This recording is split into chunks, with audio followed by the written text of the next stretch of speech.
Emily Dawson drove the axe into the frozen ground so hard the handle cracked. Her hands were bleeding. Her back had stopped hurting 2 hours ago because it had gone completely numb. The temperature was dropping fast, and she had 16 more logs to move before dark. She didn't stop. She didn't cry. She just pulled the axe free, gripped the splintered handle tighter, and swung again. Because if she stopped even for one breath, the town of Millhaven would win, and Emily Dawson had already lost everything else. She was not going to lose this too. If this story moves you, please subscribe to our channel. Hit that notification bell and follow along until the very end. Drop a comment telling us what city you're watching from. I want to see just how far this story travels. Now let's begin. The axe came down again, and again, and again. Emily didn't count the swings anymore. Counting made her think about how many were left, and thinking about how many were left made her want to sit down, and sitting down in this cold meant she might not get back up. So she stopped counting. She just swung. She just breathed. She just kept moving. The log split clean down the middle, and she dragged both halves to the edge of the site, what she still called the site in her head, because calling it the cabin felt like a dare. She wasn't sure she could back up yet. The ground was iron hard. Montana in November had no mercy, and it had even less for a woman working alone. She'd been out here since before sunrise. She'd go until she lost the light. That was the deal she made with herself every single morning. Not with God, not with fate, with herself, because those were the only terms she trusted anymore. The town of Millhaven sat 3 miles east, and even from here she could feel it watching her. Not with concern, with amusement, with the low, ugly satisfaction of people who had already decided how her story ended and were waiting almost eagerly for the part where they got to be right. She heard it every time she went to the general store for supplies.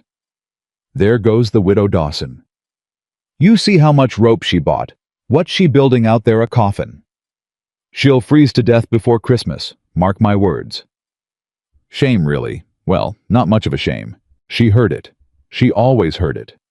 She had learned in the 8 months since James died that people rarely bothered to lower their voices when they were talking about someone they didn't respect.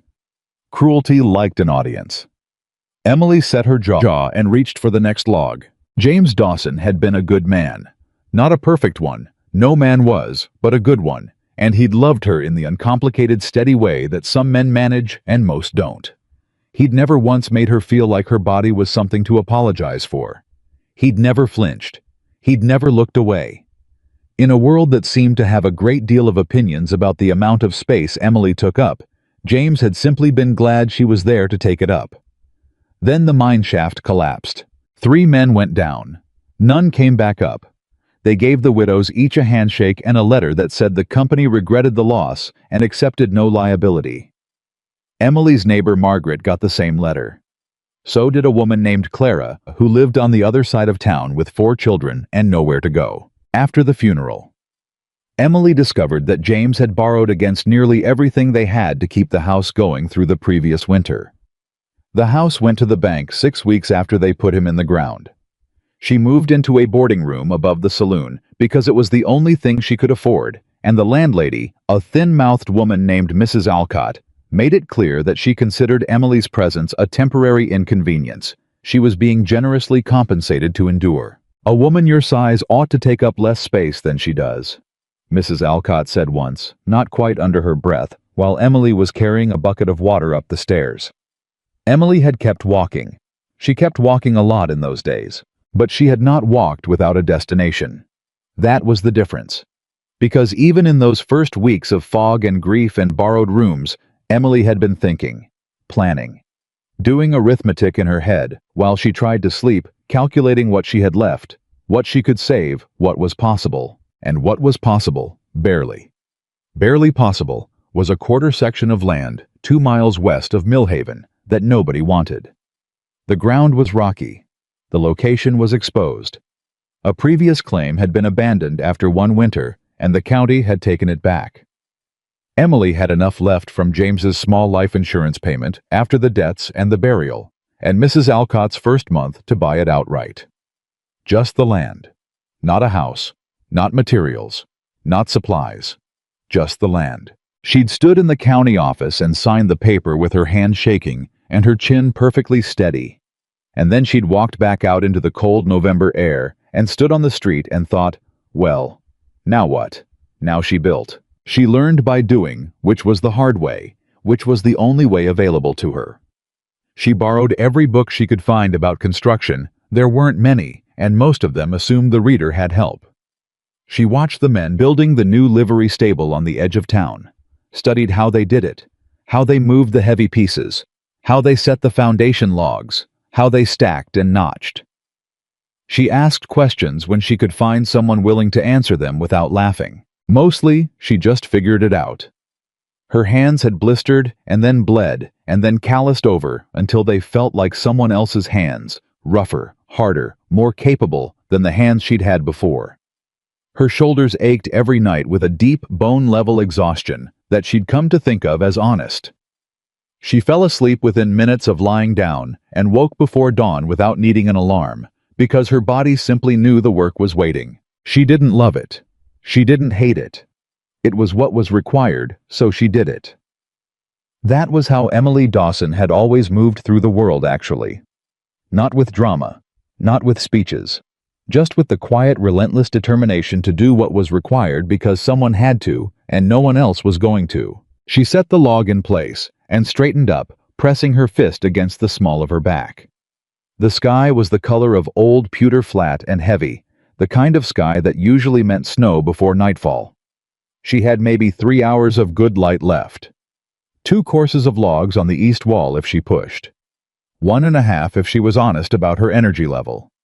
She looked at the wall. She pushed. She didn't notice the man on the ridge right away. She almost never noticed him right away. He was still and quiet and far enough up the hillside that he was easy to miss if you weren't looking. But eventually, usually in the middle of the afternoon, when the light shifted, her eyes would catch the dark shape of a horse and rider against the gray sky, and she'd know he was there again. The lonely cowboy on the ridge. She'd asked about him in town once early on. The response she'd gotten was the kind of response that told her more about Millhaven than it did about the man. "Oh, that's just William Carter," said old Pete at the general store, not looking up from his ledger. "Rancher, keeps to himself. Lost his wife a couple years back, him and the baby both. Tragedy, I suppose. But he was odd before that, too. Don't pay him any mind." Don't pay him any mind. She'd nodded and bought her nails and gone back to work. But she paid him mind. Not because she was interested in him. She wasn't interested in anyone, couldn't afford to be, didn't have the energy or the room in her head for it, but because she was a woman working alone on an exposed piece of land, and a man who watched you every afternoon was either a threat or a mystery, and she needed to know which. She'd looked up one day and stared directly at him. Long enough to make the point. He hadn't moved, hadn't turned away, just sat his horse and looked back at her from a quarter-mile up the hill, completely unashamed, and somehow she couldn't explain this completely unthreatening. Like a man who wasn't watched the way most men watched women, but watching her the way someone watches something they find quietly astonishing. It had unsettled her in a way she couldn't quite name. She'd gone back to work. That had been 6 weeks ago. He was still up there. She was 3 courses up on the east wall and starting on the south when the temperature dropped sharply enough that she felt it through her coat. She stopped, looked at the sky, and felt the particular stillness in the air that meant bad weather was close. Not in 3 hours, maybe in 1. She made a decision fast, the way you had to make decisions when you were alone, and the margin for error was thin. She wasn't going to be able to get home. Home was Mrs. Alcott's boarding house, and it was 3 miles in the direction the weather was coming from. By the time she got there, she'd be soaked through, and Mrs. Alcott didn't keep the common room heated after 8 o'clock, and Emily had been sick once already this season and couldn't afford to be sick again. She started covering what she could. There was a small lean-to she'd built in the first week out of scraps and stubbornness, barely big enough to sleep in with a tin roof she'd salvaged from the previous claim's debris. It wasn't warm, it wasn't comfortable, but it was shelter, and she had a wool blanket and a half-eaten tin of hardtack and a small spirit lamp, and she would survive the night. She'd survived worse. She was pulling the canvas tarp over the stack of lumber, her most precious resource. The wood she'd spent 2 months accumulating, the wood that stood between her and a cabin she could actually live in when she heard the horse. She straightened up fast hand, going to her coat pocket, where she kept the small revolver James had left her. She turned. The man from the ridge was coming down the hill. He was on a dark bay horse, broad-shouldered and steady, and he was leading a second horse behind him, a pack animal loaded with something she couldn't make out yet. He moved unhurriedly, but with the kind of directness that told her this wasn't a casual approach. He'd made a decision up on that ridge, and he was following through on it. Emily pulled the revolver out of her pocket and held it at her side. Not raised, not aimed, just visible. She was not a woman who pointed guns at people she hadn't yet identified as a threat. But she was not a woman who put guns away when a stranger came toward her alone in bad weather either. He stopped his horse about 20 feet out. Even in the gray light she could see him early 40s, she'd guess, with the weathered face of a man who'd spent most of his life outside. He had the look of someone who'd once carried a great deal of ease in his body and no longer knew quite where he'd put it. His eyes went to the gun at her side, then to her face, then to the tarp she'd been securing, then back to her face. He reached up and touched the brim of his hat. "Ma'am, you've been watching me for 6 weeks," she said. Not an accusation, just a fact. She wanted him to know she knew. Something moved across his face, not quite surprise, more like acknowledgement. "Yes, ma'am, I have." "Why?" He was quiet for a moment.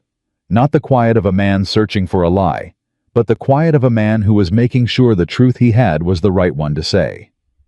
"Because I couldn't figure out how you were doing it," he said finally. "So I kept watching." Emily looked at him steadily. The first snow was starting, just a few flakes thin and exploratory, the scouts before the army. "What are you doing here now?" "Storm's coming fast," he said. "Bad one. I've got a read on the weather in these mountains, and this one's going to be worse than the last 3 combined." He tilted his head toward the pack horse. "Brought some supplies.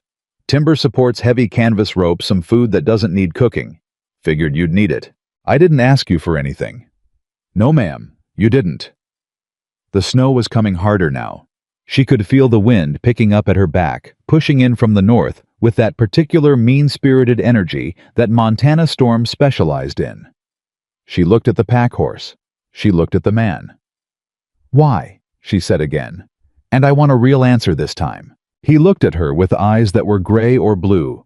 She couldn't tell in this light, and they were tired eyes, she thought. Not from the day's work. From something longer and heavier than that. "I've been living up there," he said, nodding toward the ridge, "for 2 years. And in 2 years, I haven't done one useful thing for another person. I watched you working out here every day for 6 weeks, and I thought, I don't know. I thought that was a waste." "A waste of what?" "Of whatever it is I still have left to give," he said simply. Emily studied him for another 5 seconds. The wind gusted hard, and she felt the tarp pull against her grip. The pack horse shifted and stamped. She put the revolver back in her pocket. "The lumber needs covering first," she said. "North side is the most exposed. Those long supports go here." She pointed. "Can you tie a proper knot?" For the first time, something that might have been a smile moved at the corner of his mouth, though it didn't quite arrive. "Yes, ma'am, I can tie a proper knot." "Then get down and help me." His name was William Carter, and he did not explain himself further, and Emily did not ask. They worked in near silence through the first hour of the storm, moving fast and coordinated in a way that surprised her. He understood without being told how to anticipate what she needed, how to hold a load so she could secure it, how to read her movements and get out of the way, or fill a gap at exactly the right moment. She'd worked with men before who couldn't manage that, who required direction for every step, who made her feel like she was managing 2 jobs at once. This one just worked. She noted it, filed it, said nothing. By the time the storm hit properly, the full force of it, the kind of snow that came sideways and hit your face like thrown sand. They had the lumber secure, the lean-to reinforced with the timber supports he'd brought, and a second layer of canvas over the whole structure. Emily's fingers were past pain and into that dangerous territory where they felt warm, which meant they were freezing, and she was making herself flex them regularly just to keep the blood moving. They crawled into the lean-to. It was barely big enough for two, and it occurred to Emily that 8 months ago she'd have found the situation impossible. A widow and a strange man crammed into a shelter the size of a large closet, waiting out a blizzard. She found to her own mild surprise that she didn't care. She was too cold, too tired, and too practical for scandal. She lit the spirit lamp. The small warmth of it felt enormous. William Carter sat with his back against the far wall, knees pulled up, hat in his hands, looking at the flame. His face in the lamplight was different than it had been in the gray afternoon, less guarded, she thought, or maybe just less capable of maintaining the guard. He looked like a man who spent a great deal of effort not feeling things and was currently too tired to keep it up. She handed him a piece of hardtack. He took it with a brief nod. They sat in silence for a while. The wind screamed outside. The canvas walls of the lean-to pushed and pulled like something breathing. "Your wife," Emily said eventually. Not a question, just an opening if he wanted it. He was quiet long enough that she thought he wasn't going to take it. Then he said, "Eleanor. And the baby, we would have named him after my father. He didn't make it either. Fever the winter of '85. "I'm sorry. Your husband," he said the same way she'd said it. "James, the Harlan Creek mine, March of this year." He nodded once, slow. "You don't say you're sorry," she observed. "Didn't figure you wanted it," he said. "You don't seem like a woman who wants people sorry." She thought about that. "What do I seem like?" He looked at her directly, which most people didn't do. Most people looked slightly past her, or slightly at the ground, or at some point in the middle distance that let them pretend they were paying attention without actually having to see her. William Carter looked at her the way you looked at a problem you were genuinely trying to understand. "Honest," he said. "Capable. Angry, but not in a way that makes you stupid. And stubborn in a way that is probably going to get you through this winter, even if it kills you." Emily looked at him for a long moment. "That might be the most accurate thing anyone has said to me in years." "I'm generally better at observing than talking," he said. "I noticed." The lamp threw shadows across the canvas walls. Outside, the storm had settled into its full serious work, the kind of winter storm that took Montana personally. Emily could feel the temperature dropping even in the lean-to, but the canvas was holding, and the timber supports were solid, and they were both dry, which was more than she'd expected an hour ago. "You're going to help me finish it," she said. Not a question. He looked up. "Ma'am, the cabin. You came with supplies, and you know things I don't know yet, and I can see you don't have anything better to do." She met his eyes evenly. "I'm not asking you to do it for me. I'm asking you to work alongside me. I'll pay you what I can when I can, which isn't much, but—" "I don't need pay," he said. "I won't take charity." "It's not charity." He paused. "It's neighboring." Emily considered the word. It had a simple dignity to it that she hadn't heard in a long time. "All right," she said. "Neighboring." He nodded, pulled his hat back on, looked at the canvas wall like he was seeing through it to the mountains beyond. She thought, not for the first time, and not for the last, that this was a man who had been very, very far away from himself for a very long time, and who was only just beginning in some cautious and tentative way to find his way back. She didn't say so. She reached over and turned the spirit lamp down to save the oil, and they sat in the dark together while the storm set its worst to the Montana mountains, and the lean-to held, and the lumber held. And somehow, against considerable odds, they both held too. In the morning, the storm had broken. The world was white and absolutely silent in the particular way it gets after a heavy snow. Not peaceful exactly, but emptied out, like everything that was going to happen next hadn't decided yet. Emily was up before light, checking the lumber, assessing what the storm had done. William was already outside when she emerged, had already cleared the snow off the canvas tarp, was already on his knees in the frozen ground, checking the base logs she'd set in the first course. She stopped and watched him. He ran, his hands along the wood. The way a doctor checks a wound, thorough, unhurried, looking for something that might not be visible from the surface. He found a split in one of the foundation logs. She'd been worried about that one, and sat back on his heels and studied it with an expression of concentration so complete it almost looked like grief. "This one needs to come out," he said without looking up. "It'll fail under load." "I know," she said. "I've been putting it off because I'd have to recut. Better to do it right." "I know that too." He looked up at her then, and something passed between them that wasn't quite understanding. Yet it was earlier than that, was more like the first reaching gesture of it. He stood up, brushing snow off his knees. "You got another log that'll work?" "Two possibilities. I've been putting them aside." "Show me." She showed him. They spent the morning cutting and dressing the replacement log, which took longer than it should have because the ground was frozen solid and every tool movement required twice the effort. He worked without complaint. So did she. They didn't talk much. When they did, it was precise, about angles, about weights, about where to set the notch. She noticed that he was careful with her. Not in the way men were sometimes careful with women, the way that looked like care but felt like condescension, managing them, protecting them from the truth of things. He was careful with her, the way you were careful with someone you respected. He explained things when he knew something she didn't, briefly and without performance, and then he moved on. He didn't repeat himself. He didn't soften information. He just told her what was true. She found to her own surprise that it had been a while since someone had done that. By midday, they'd set the new foundation log and started on the next course. He showed her a notching technique she hadn't learned yet, a tighter fit that would reduce the gaps the wind could find. She copied his movements, got it wrong twice, got it right the third time, and did not thank him for his patience because he hadn't made her feel like she needed to.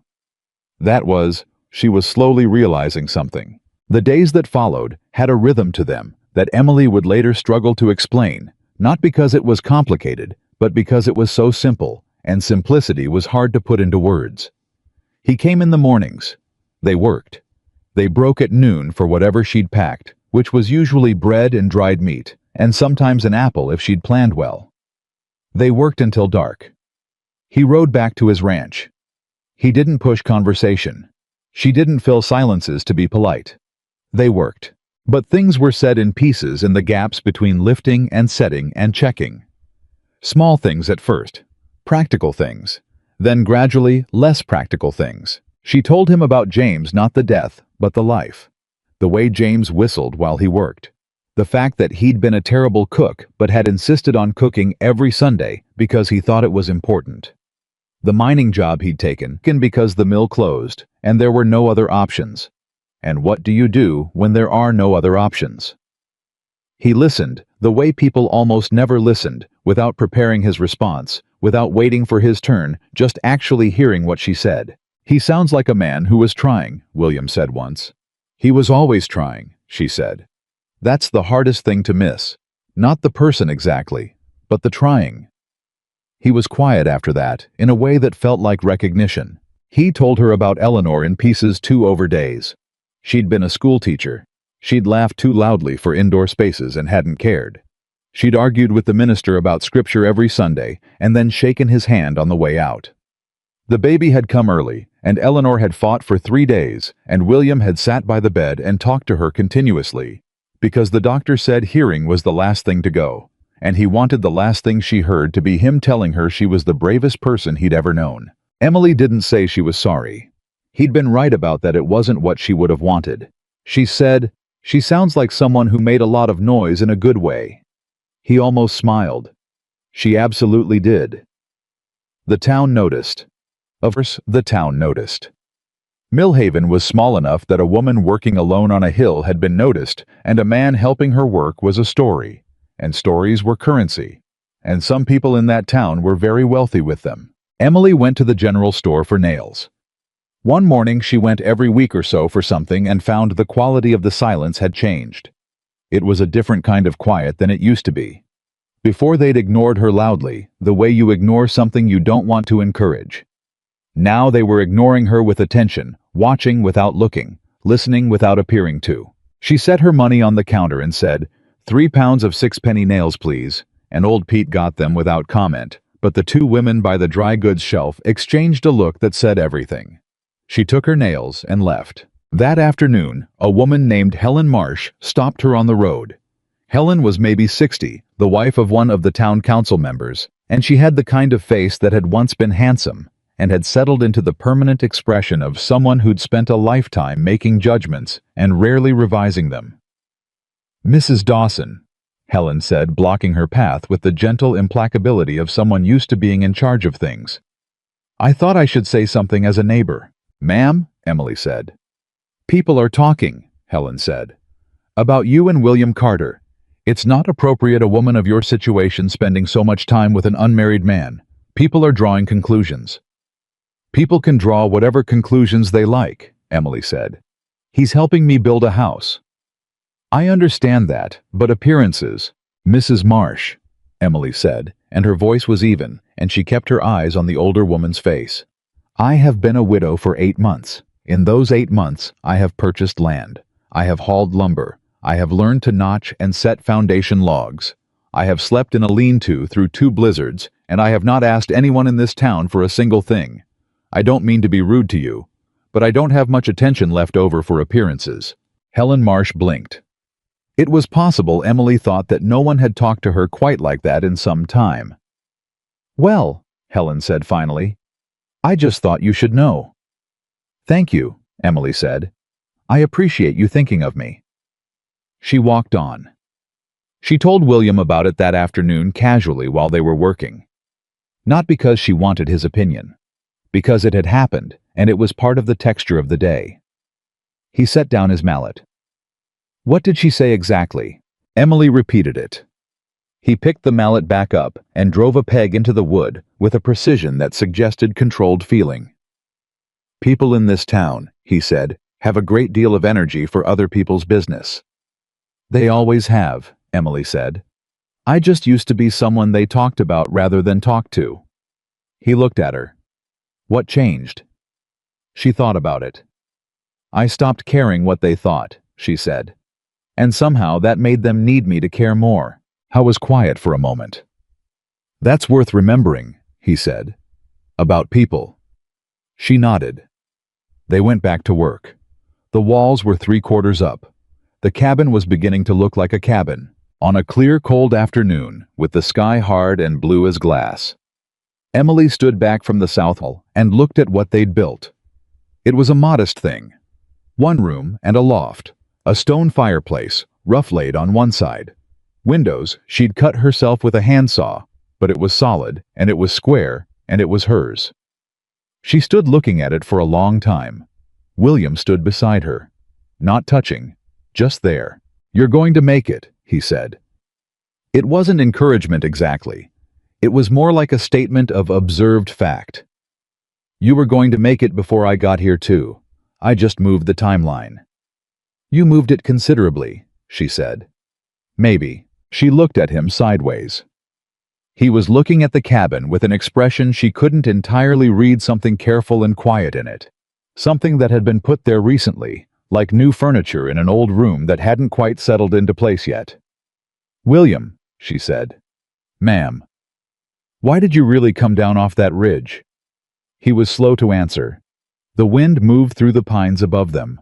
A hawk called somewhere distant. "Because I'd been watching you work every day for 6 weeks, he said. "And every day I thought somebody should help that woman. And every day I talked myself out of it. And the night of that first storm I finally got tired of myself." Emily considered this. "That's honest." "I try to be." She looked back at the cabin. "You know the thing about this place," she said quietly. "It's not just a house, it's proof." She paused. "Proof that I existed, that I tried, that I didn't let them tell me what I was worth." He heard that. She could tell by the way he went still. "Nobody's going to take that from you," he said.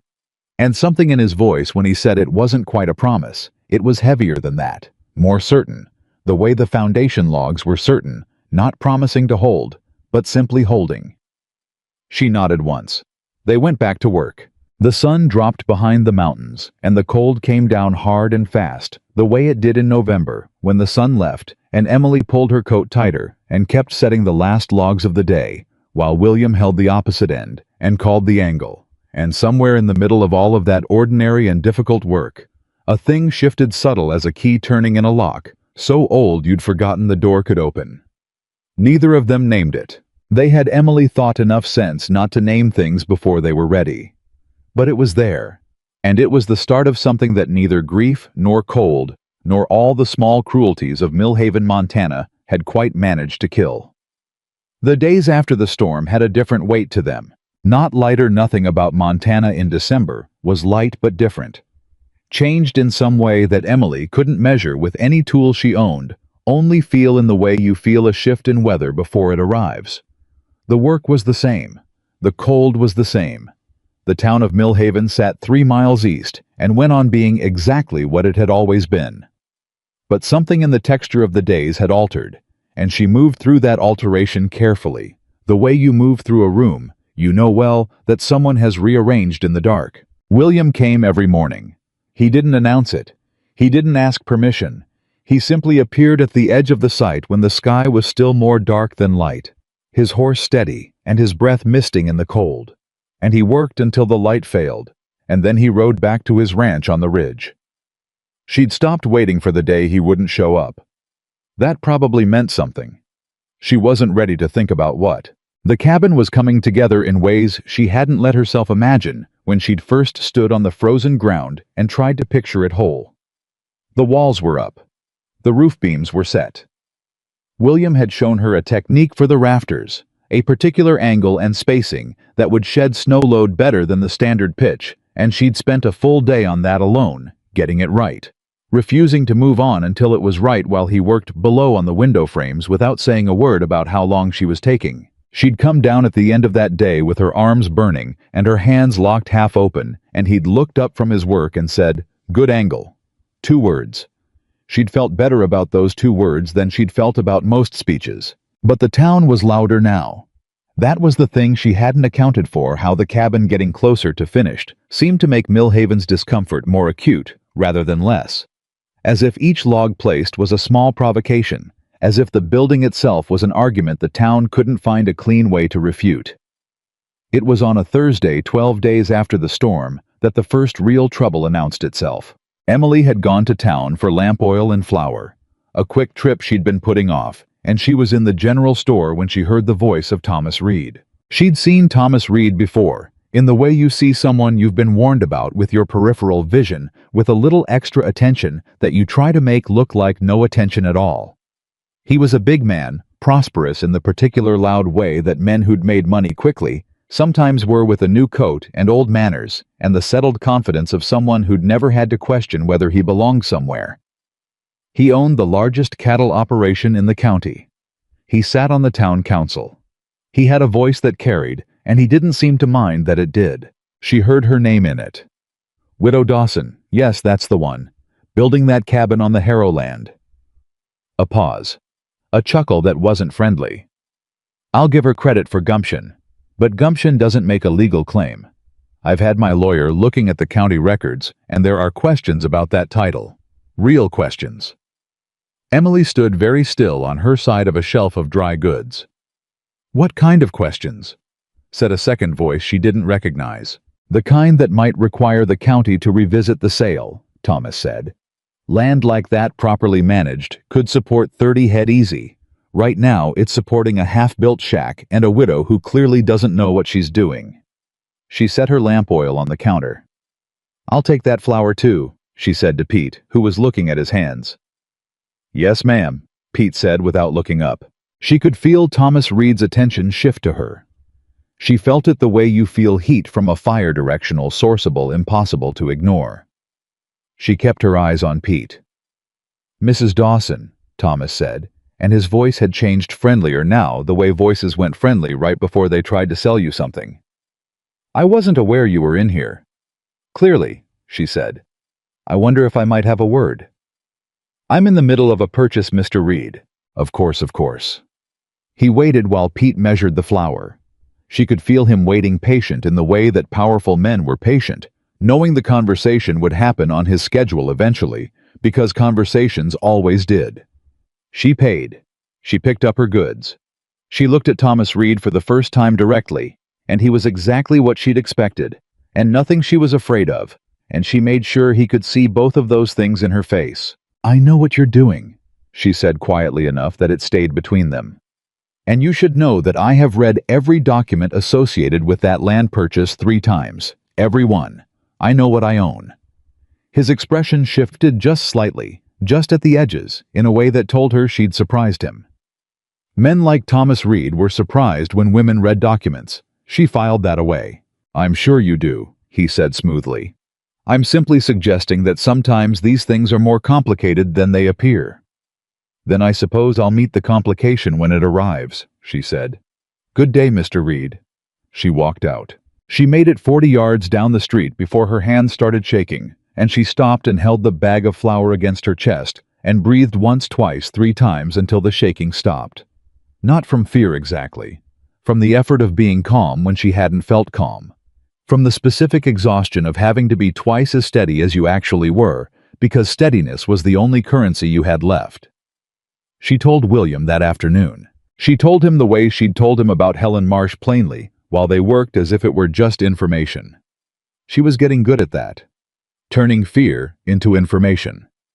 Handing it over and letting someone else hold some of the weight for a moment. He listened without stopping work. His mallet kept moving, but his jaw was tighter than usual and his next swing was harder than it needed to be. "Thomas Reed," he said. "You know him. I know of him. He's been after 3 or 4 parcels in this county over the past 5 years. Usually finds a way to get them." He paused. "Usually goes after people who don't have resources to push back." "I don't have resources," Emily said. "You have me," he said, and then seemed to hear how that sounded and looked away. "I mean, I know people. I can find out what he's actually got on that title claim." "I'd appreciate that," she said. Said matter of fact, the same way she said everything, but she kept the other thing.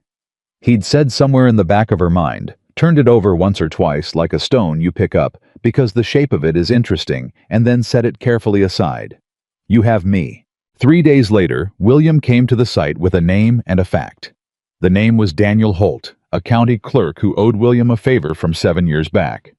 The fact was that Thomas Reed had approached the county assessor's office twice in the past 6 weeks, requesting review of the Harrow land title, and had been told twice that the sale was clean and the record was clear. "He's looking for something that isn't there," William said. "But that doesn't mean he'll stop looking. What does he actually want?" "The land." William set down the board he'd been carrying. "He's had his eye on that whole ridge since before you bought it. Water access. He runs cattle and the creek that runs through your property is year-round. That's valuable." Emily looked at him. "How long have you known this?" "The creek part I knew that before. The rest I found out 3 days ago." "Why didn't you tell me sooner?" He met her eyes without flinching. "Because I was figuring out whether there was a real threat or just noise, and I didn't want to worry you over noise." "I don't need protecting from information," she said. "No," he said. "You don't. I'm sorry." The apology was so direct and so unqualified that she was momentarily without a response. Most apologies were architecture. They were built to look like accountability while being mostly about the person giving them. This was just an apology. 2 clean words. "All right," she said. "Tell me everything you know," he told her. She listened the way she listened to everything completely without interrupting, filing things in their proper places. When he was done, she was quiet for a moment, and then she said, "He's going to try something more direct next. The official channels aren't giving him what he wants." "Probably," William said. "Do you know who he uses when he wants something done directly?" He looked at her. "Why?" "Because I want to know where the problem is before it reaches me," she said. "Not after." Something shifted in his expression. Not quite admiration, not quite surprise. More like the recognition of a quality you'd been told to expect, but hadn't quite believed until you saw it. "I'll find out," he said. The night it happened was clear and cold and moonless. Emily didn't sleep at the lean-to every night. Some nights she made the walk back to Mrs. Alcott's because she needed a full night in a real bed and couldn't afford to lose the productivity. The cold cost her when she didn't sleep properly. But this particular night, she'd stayed late working by lantern light on the fireplace hearth, fitting the stones, and by the time she'd stopped, it was too dark and too cold to walk back. So she wrapped herself in her blankets and lay down and was asleep almost immediately. She woke to the sound of something wrong. She couldn't have said what exactly. Not a voice, not a crash. Just the particular quality of wrong that woke you like cold water, even when you couldn't name the source of it. She was upright before she was fully conscious, hand on the revolver, ears working. Silence. Then movement. Outside the lean-to. Heavy and deliberate moving toward the lumber stack. She was out of the lean-to in seconds, revolver up. 2 men. She could see their shapes in the starlight, both large, both moving, with the particular unhurried confidence of men who didn't expect to be caught. One of them was reaching for the tarp over her lumber. "Step away from that," she said. They stopped. One of them turned slowly. He had the kind of face that hadn't thought much of her before she spoke, and wasn't revising his opinion now. "Lady," he said, "you don't want to point that at me." "I'm pointing it at you," she said. "Step away from the lumber." "We're just having a look," the second one said. "No harm in looking." "It's 2 a.m, Emily said. "Step away from my lumber, or I'll put a hole in something you'd rather keep." The first man laughed a short, contemptuous sound and took a step toward her. She fired. Not at him. Past him close enough that he'd feel the heat of it. He stopped. The sound of the shot split the night open and then fell away into the trees and left a silence that was a completely different quality than the one before. "That was the warning," Emily said. Her voice was steady, completely steady. "The next one won't be." They went. She heard their horses tied somewhere in the dark, and then the sound of them moving off fast, and then nothing. She stood in the cold for a long time, after not from fear, but because her legs were a little less reliable than usual, and she was giving them a moment to remember what they were for. Then she checked the lumber, untouched all of it, and went back inside and sat down and looked at her hands. They were shaking now. That was fine. They were allowed to shake now. She was at the site before sunrise, checking everything again in daylight, making an inventory of what she had and what was missing. Nothing.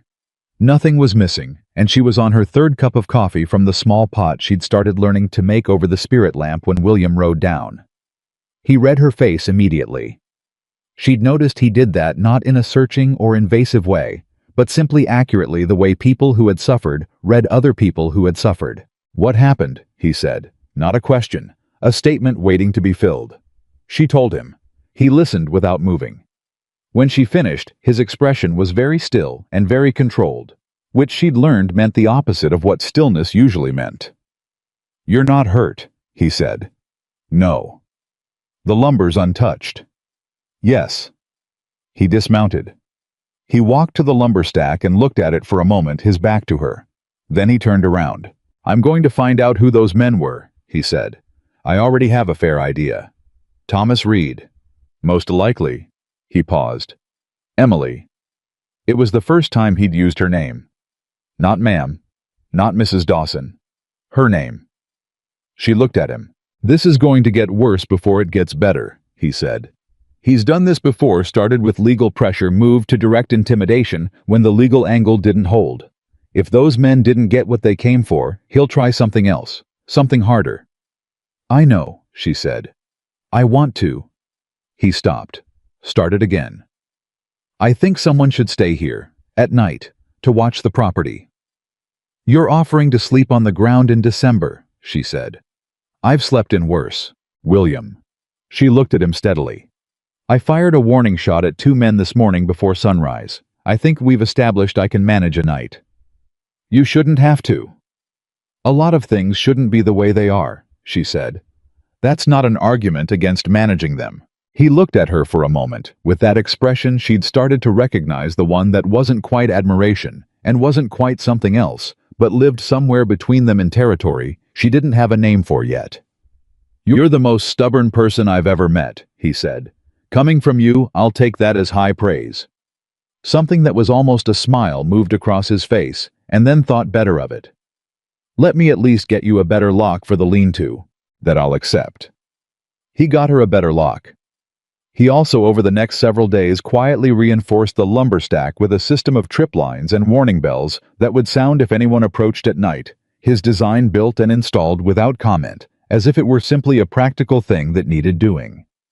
She watched him put it together and didn't say anything except to ask one or two questions about the mechanics, which he answered. They were getting good at this, the management of things that didn't have words, the things that sat alongside the work and didn't need naming to be real.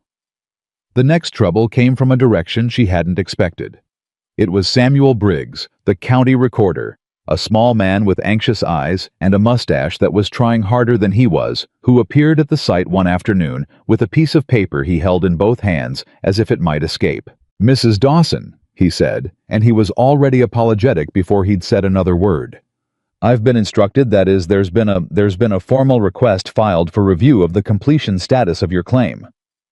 Emily set down the board she was holding. "Meaning what exactly?" "Meaning that under county code, a land claim established for residential purpose must show substantial completion of a residential structure within the period specified in the original claim documents." He swallowed. "Mr. Reed has filed a formal inquiry suggesting that your structure may not meet the definition of substantial completion, and that the county should determine whether the original terms of the claim are being satisfied." Emily looked at him. She kept her voice even. "And what is the timeline on this inquiry?" 2 weeks, Briggs said. He looked genuinely pained. "I'm sorry, Mrs. Dawson. I want you to know, I can see clearly that—" He gestured helplessly at the walls around them. 2 weeks to what? William said. He'd been up in the rafters and had come down without her noticing. 2 weeks for what determination? Briggs, startled at William's presence, clearly hadn't seen him. 2 weeks for the county to determine whether the structure meets residential completion requirements. If it doesn't. If it doesn't what? Emily said. The claim reverts, Briggs said, very quietly, to county possession, and then goes to open sale. The silence after that was its own kind of weather. Emily didn't look at William. She didn't look at anything except Briggs and the paper in his hands. What constitutes substantial completion under county code? Briggs blinked. He hadn't expected the question. Well, a roof, 4 walls, a functional hearth, basic habitability. I have 3 of those 4, Emily said. The hearth will be done in a week. Then I would suggest, Briggs said, and he said it with the careful precision of a man who was going slightly further than his job description required, that you finish the hearth. He handed her the paper and left with the speed of a man who was uncomfortable with what he'd been asked to do. Emily held the paper and looked at it for a long moment. 2 weeks, William said. I heard him. The hearth is a week's work if we push, she said. Maybe less. It's stonework. It has to cure before you can use it. I know that. She folded the paper carefully and put it in her coat pocket. Can we do it in time? He was quiet for exactly 1 second. Yes, he said. 1 word. The same certainty as the foundation logs. Not promising, just holding. They pushed. It was the hardest 10 days Emily had spent since the weeks after James died, and those weeks had been very hard indeed. They worked from before sunrise to well past dark. And some days the cold was bad enough that she had to stop every 20 minutes and warm her hands over the fire, or risk losing sensation in her fingers, and losing sensation in your fingers.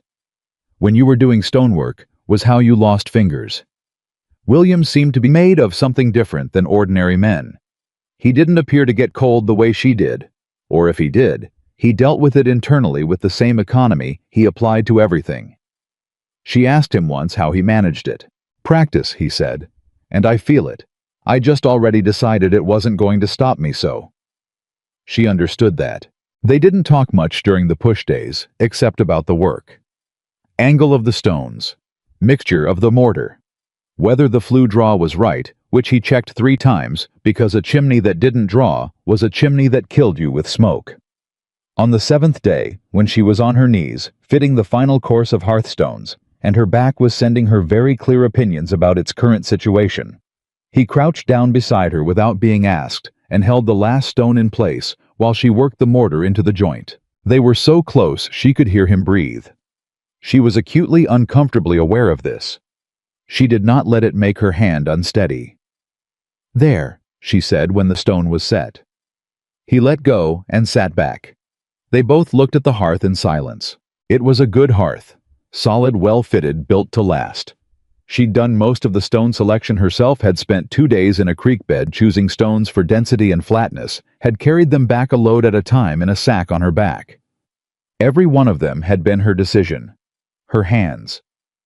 "It's good work," William said, quietly. She nodded. She was too tired for words. He built the first fire in it not ceremonially, just practically because the hearth needed to cure and curing required heat, and they were both nearly frozen. The wood caught fast, and the draw was exactly right, the smoke going straight up without hesitation, and the warmth reached her face, and she closed her eyes for a moment and let it. When she opened them, William was watching the fire with an expression she'd seen before, the one that was about something older and deeper than the present moment. She recognized it. She had her own version of it. "Eleanor liked fireplaces," he said without being asked. "She said they were the most honest thing a house had. Either they work or they don't. No pretending." "She was right about that," Emily said. He looked at her. "This one works." "Yes," she said. "It does." The night before the county deadline, Emily sat in her unfinished cabin walls, up roof on hearth working windows fitted, and did something she hadn't done in a long time. She let herself look at what she had made. She looked at it for a long time. It wasn't finished.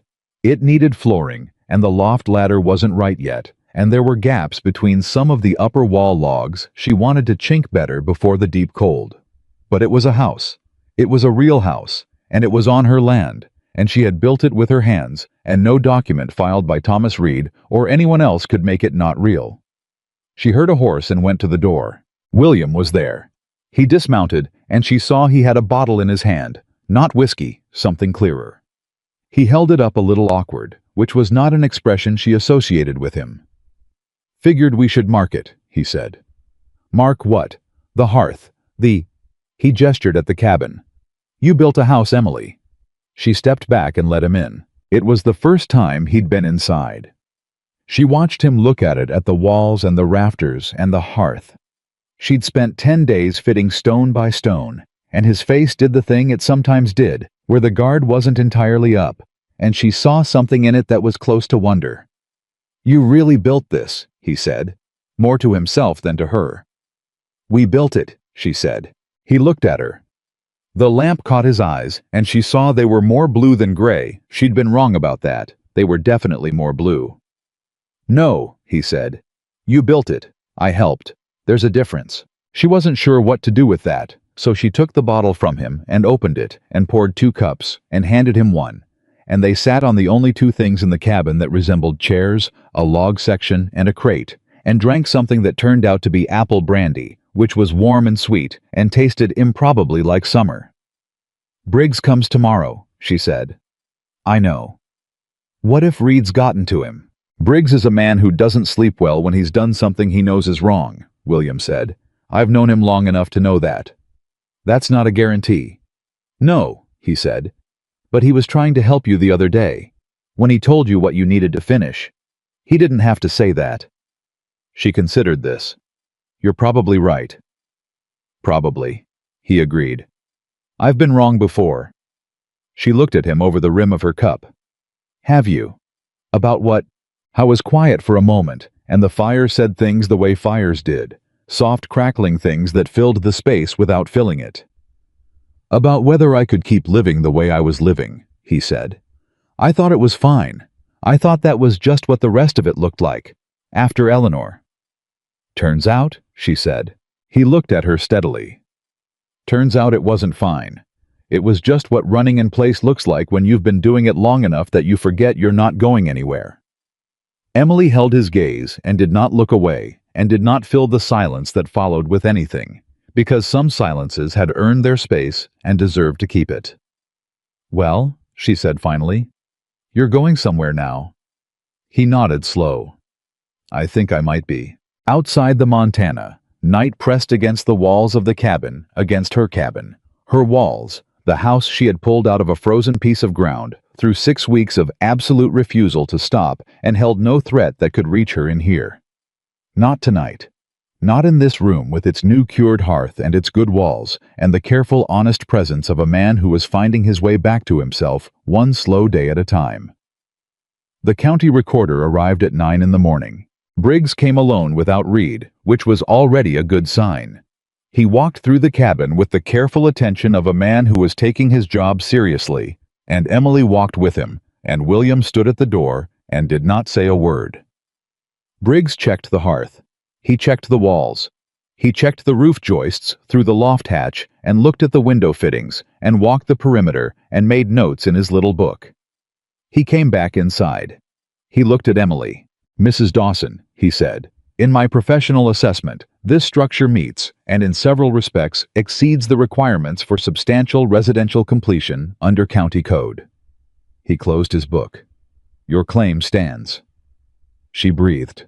She hadn't realized until that moment how much of herself she'd been holding in, how tightly, and how long she'd been braced, and the release of it came through her, like something physical, like a rope that had been cutting into her palms, finally going slack. "Thank you, Mr. Briggs," she said. "Thank you for building a sound house," he said, and he was out the door before she could say anything else, walking fast, and looking like a man who was glad to have his part of something over with. She stood in the middle of her cabin. William was still at the door. He was looking at her. She could feel it. "It stands," she said. "It stands," he said. She laughed. It surprised her, surprised both of them, she thought, from the look on his face. She hadn't laughed in a long time, and it came out a little rough and a little helpless and not very polished, but it was real, completely real, and it filled the room and bounced off the walls she had built and came back to her changed. He didn't laugh. But the thing that wasn't quite a smile made its longest appearance yet, and she thought, watching it, that this particular expression on this particular man's face was one of the better things she'd seen in recent memory. "Don't tell me to celebrate," she said, pulling herself together. "There's still the loft ladder and the north wall chinking, and I want to get the shutters done before the next hard freeze." "I wasn't going to tell you to celebrate," he said. "Good. I was going to tell you we should start on the shutters today. Wayne's going to turn north in 2 days." She looked at him. "You're probably right," she said. "Probably," he agreed. She went and got her tools. The shutters went up in a day and a half. William had been right about the wind. It turned north on the second day, exactly as he'd predicted, and the shutters held against it without a creak of complaint, which was the only review Emily needed. She ran her hand along the frame of the nearest one, checking the fit, and it was tight and clean, and she allowed herself exactly 3 seconds of satisfaction before moving to the next thing on the list. The list never got shorter. That was something she'd accepted about building. You didn't finish things so much as you traded one category of unfinished for another. But the category she was in now was different from the category she'd started in. She'd started in survival. She was in something closer to living now, and the distinction mattered more than she could have explained to anyone who hadn't crossed that particular line. December settled over Montana like a verdict. The cold was serious now, not the exploratory cold of November, which still carried the memory of fall in it, but the real thing, the kind that meant business, that killed livestock and froze wells and made every decision about heat a decision about survival. Emily had laid in her firewood weeks ago, more than she thought she'd need, because William had looked at her supply one afternoon and said simply, "Double it," and she had learned by now to trust his read on the mountains. She was inside the cabin on a Tuesday morning, working on the loft ladder, fitting the rungs, checking the angles, the particular satisfaction of joinery, done right, when she heard the horse. Not William's horse. She knew William's horse by sound, now the particular rhythm of that bay's gait on the frozen ground. This was different, faster, more than one animal. She was at the door with her coat half on before the riders came into view. 3 men. She didn't recognize 2 of them, hired hands by the look, the kind of men who did other men's work and didn't ask questions about what kind. The 3rd man she recognized. Frank Cully. Thomas Reed's foreman. She'd seen him twice in town, a lean, sun-weathered man with eyes the color of creek gravel and a manner that suggested he'd long ago decided the world owed him something it hadn't yet delivered. He rode like a man who believed his horse should be grateful for the privilege. He pulled up 20 feet from her door. "Mrs. Dawson," he said. Not a greeting, just an identification. "Mr. Cully," she said. She didn't step back, didn't move her hands toward her pocket, just stood in her doorway and looked at him and waited. "Mr. Reed asked me to come by," Cully said, in the spirit of neighborly conversation. "Is that what this is?" she said. He looked at the cabin, slow, appraising the kind of look designed to make you feel observed. "You've made progress," he said. "I'll grant you that. Most folks wouldn't have gotten this far." "I'm not most folks," she said. "No." He tilted his head. "That's the issue, actually. You see, a woman in your situation alone, no family, no real resources, has a certain number of practical options. And Mr. Reed is prepared to be generous. He's authorized me to offer you fair market value for this property. Cash payment. Right now." Emily looked at him for a long moment. "The property isn't for sale." "Mrs. Dawson, the property is not for sale," she said again. Same tone, same speed, like something that had been decided a long time ago and didn't require revisiting. Cully shifted in his saddle. Something moved in his face, not anger yet, but the thing that preceded anger in men who weren't used to being told no. "You should think carefully," he said. "Montana winters are hard on a woman alone. Things happen. Accidents." The words sat in the air between them. Emily held his gaze. Her heart was moving faster than usual, but her face was not, and she'd learned that was the only thing that mattered in moments like this, that the face showed what you chose to show, and nothing else. "Was that a threat, Mr. Cully?" "It was an observation," he said, "about the nature of things." "Then I'll make an observation in return," she said. "I shot at 2 men who came onto this property in the dark 3 weeks ago. I haven't fired at anyone in the daylight yet. I'm not opposed to starting." She looked at each of the 3 men in turn. "Is there anything else?" Cully looked at her for a long moment. Then he turned his horse. "Mr. Reed will be disappointed," he said over his shoulder. "Mr. Reed will survive it," she said. She stood in the doorway until they were out of sight, and then she went inside and sat down on the crate she'd been using as a chair and put her face in her hands for exactly 30 seconds. She was not crying. She was organizing herself. There was a difference, and she knew it. Then she stood up, put her coat on properly, and went to find William. How was at his ranch? She'd only been there twice, both times for practical reasons, and both times she'd been struck by the quality of the silence inside it, the way a house felt when someone had stopped expecting anything from it. She rode the horse she'd borrowed from old Pete at the general store, a reliable gray mare, who tolerated her competent but imperfect riding without complaint. She told him what had happened. He listened without interrupting, which was his way, but his stillness had a different quality, this time tighter, more contained. "He sent Cully himself," William said. "Yes." "That means the indirect approaches are done." He was quiet for a moment. "He's moving to open pressure now." "That's what I thought." She looked at him. "There's a town meeting next week. The Winter Council, they do it every year, decide on road maintenance and dispute resolutions. Reed is on the council." "I know." "Is he going to bring this there?" William looked at her steadily. "Yes," he said. "He is." "Then I need to be there." "Yes," he said. "You do." She nodded, stood up. "Then I need to know everything you know about how those meetings work and who on that council can be reached and who can't. I need to know it before next week." He looked at her with that expression, the one she still didn't have a clean name for, and then he stood up too and said, "Sit back down. I'll get the coffee and I'll tell you everything." She sat back down. He told her everything.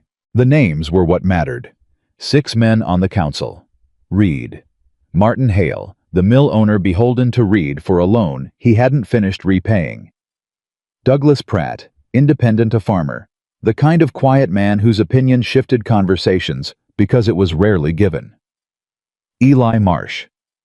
Helen Marsh's husband, who Emily had already assessed as a man who let his wife do most of his thinking for him. Carl Webb, the blacksmith, who William described with the particular economy of someone who respected the person in question. Fair man, stubborn, won't be moved by pressure, but will be moved by a good argument. And Owen Briggs, Samuel's uncle, An older man who'd been on the council since before most current residents had arrived, and who ran the meetings with a careful impartiality that had apparently survived 20 years of various pressures trying to corrupt it. "Owen Briggs is the one who matters," William said. "If he rules in your favor, it changes the room." "How do I reach him?" "You don't exactly," William said. "You make an argument that he can't ignore. Owen Briggs is not a man you persuade. He's a man you make it impossible to rule against. By having the facts. By having the facts and presenting them without drama," William said. "He has no patience for drama. He's ruled against people who were completely right because they were self-righteous about it." Emily thought about this. "And Reed's argument? That your claim has some procedural irregularity that the previous review missed. He'll have his lawyer there. He'll make it sound technical." "And my counter." William leaned forward slightly. "You have your deed. You have Briggs's assessment of completion.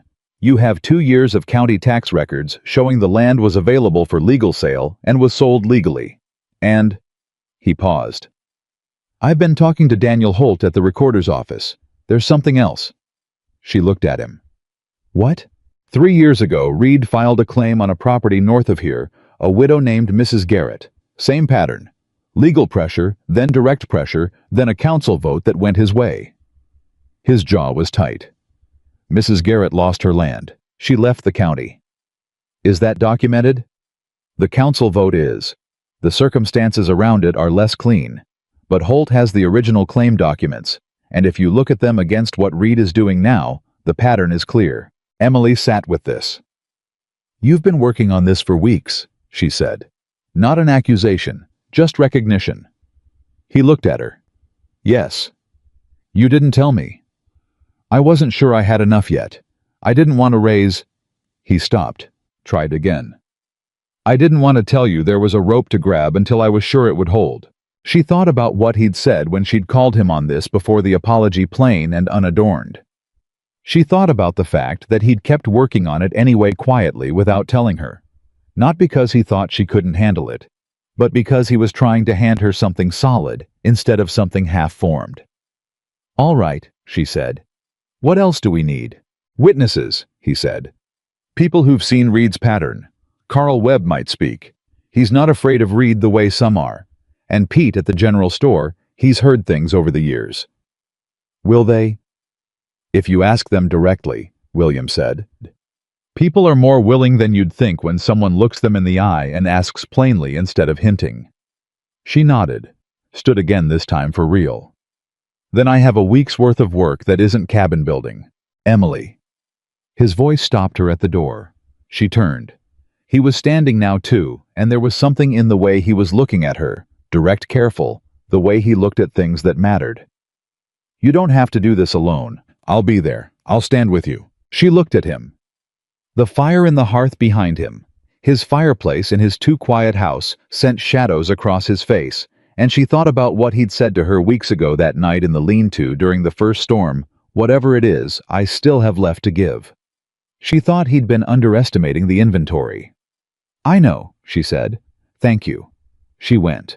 The week before the meeting was a different kind of work than building, but it used the same muscles, the ones built for showing up, for asking the hard question directly, for standing still when everything in you wanted to flinch. She went to Carl Webb first. Found him at his forge, a big man made bigger by his work, and she stood across the anvil from him and told him what was happening and what she needed. He listened to the whole thing without interrupting. Then he said, "Reed's been a problem in this county for 15 years. Nobody's ever pushed back because nobody could afford to." "I can't afford not to," she said. He looked at her across the anvil. Then he nodded once, slow and final. "I'll be there," he said, "and I'll say what I saw." Pete at the general store was harder. He was a man who'd lived in Millhaven a long time and had learned the particular survival skill of being on no one's bad side, which required being on no one's good side either. He heard her out, and then he cleaned the same section of counter 3 times while he thought about it.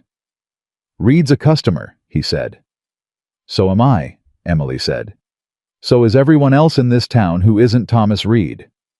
He cleaned the counter again. "What you're really asking," he said slowly, is whether I'm willing to be seen. Yes, she said. That's what I'm asking. He stopped cleaning, looked at the counter. Then he looked at her. My wife thinks what he's doing is wrong, he said. She's told me so, 3 times. Your wife is a smart woman, Emily said. She is. He sighed. All right, I'll come. I won't lie, I'll only say what I actually heard. But I'll come. That's all I want, she said. She was walking back toward her horse when Helen Marsh appeared on the street. Emily had been half expecting this. Millhaven was small enough that her visits to the blacksmith and the general store would have been noted and discussed before she'd gotten both boots back in the stirrups.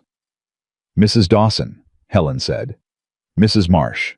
Helen looked at her with an expression that was different from their last encounter. The certainty was still there, the judgment as default, but something had shifted underneath it. Like a house that looked the same from the outside, but had had the foundation quietly rearranged. I've heard what Thomas Reed is doing, Helen said. My husband he's been told to vote a certain way at the meeting. Emily went very still. Told by whom? Who do you think? Helen's mouth was tight. Reed had him to dinner 2 nights ago. I wasn't in the room, but I know my husband, and I know how he looked when he came back to the parlor. Mrs. Marsh, Emily said carefully. Why are you telling me this? Helen was quiet for a moment. The look on her face was the look of a woman doing something that required more from her than she usually gave, and who was aware of the cost. Because what he's doing is wrong, she said. And I've been standing on the side of what's comfortable for a long time, and I'm tired of it. Emily looked at her steadily. What will your husband do? I don't know, Helen said. He's a man who does what he's told and tells himself he's doing what he's decided. But he listens to me at the end of things. She paused. I'll talk to him. I appreciate that, Emily said. Don't thank me, Helen said. I was rude to you on the street. I said things, implied things that were unkind and unfair. This doesn't fix that. No, Emily said. But it's a start. Helen nodded once sharp and walked on. Emily stood on the street in the December cold and thought about the way things shifted. Not all at once, not dramatically, but in small pivots. One person at a time, someone deciding they were tired of the position they'd been holding. She rode back to the cabin and worked on the loft ladder until dark. The night before the meeting, William came. I didn't have any particular reason, no supplies to bring, no work that needed doing. He just came and sat on the log section by the fire, and she made coffee, and they sat together in the cabin she had built and didn't talk about the meeting. They talked about other things, small things. She told him about a book she'd been reading. She'd borrowed 3 from Daniel Holt at the recorder's office, who turned out to have a decent library and a willingness to lend. And he told her about the first cattle drive he'd been on at 17, which had gone badly wrong in 3 different ways, and had nonetheless been one of the best experiences of his life. She laughed at the 3rd way it went wrong. Hy told it with the careful understatement of a man who knew the story was funny and was letting it do its own work, and she found that she was watching his face while he talked, the way it moved when he wasn't guarding it. The way humor reached his eyes a half second after it reached his voice. The way he looked in these small, unguarded moments, like someone she was glad to know. She turned back to her coffee before that thought settled too comfortably. Are you afraid? He asked after a while. Just like that, straight and quiet. She thought about it honestly. No, she said. I'm serious. There's a difference. There is, he agreed. Are you? She asked. He looked at the fire. I'm worried about what happens if they don't listen, he said. I've seen what this town does to people it's decided aren't worth protecting. What does it do? It watches, he said. It just watches and tells itself it isn't responsible. The fire said something quiet, and she thought about that, about watching, about the months he'd spent on the ridge, observing her, and whether that was where he'd started to come back to himself. Whether seeing someone refuse to stop had reminded him that stopping was a choice, not a requirement. You stopped watching, she said. He looked at her. Yes. The night of the first storm. Yes. Why that night specifically? I was quiet for a moment. Because you were going to lose the lumber, he said. And I had the materials you needed, and I sat up on that ridge watching the storm come in, and I thought if I don't go down there, that's not me staying out of it. That's me choosing. And I was tired of what I'd been choosing. She held his gaze. Thank you for coming down. He looked at her for a long moment. In the firelight, his eyes were very blue and very direct, and she thought not for the first time that this was a man who had a great deal inside him that had nowhere to go, and was slowly, carefully finding the way out. Thank you for not shooting at me, he said. She smiled. She hadn't meant to.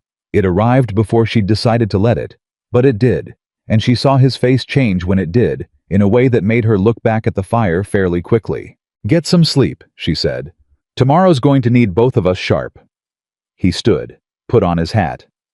I'll be at the meeting hall at 8. I'll be there at 7:30, she said. He almost smiled. Of course you will. He left. She sat by the fire for a long time after. The meeting hall was the largest building in Millhaven, a drafty wooden structure that served as church, courthouse, and public gathering space, depending on the day. By the time Emily arrived at 7:30, there were already a dozen people inside, and by 8, the room had filled in a way she hadn't expected. She'd thought there might be curiosity. She hadn't expected this the blacksmith and his wife Pete from the general store. 3 or 4 farmers. She recognized Daniel Holt from the recorder's office. Samuel Briggs sitting in the second row with his hands on his knees and his expression that of a man who'd made a decision he was going to stick with. Helen Marsh in the 4th row. Eli Marsh beside her looking at his hands.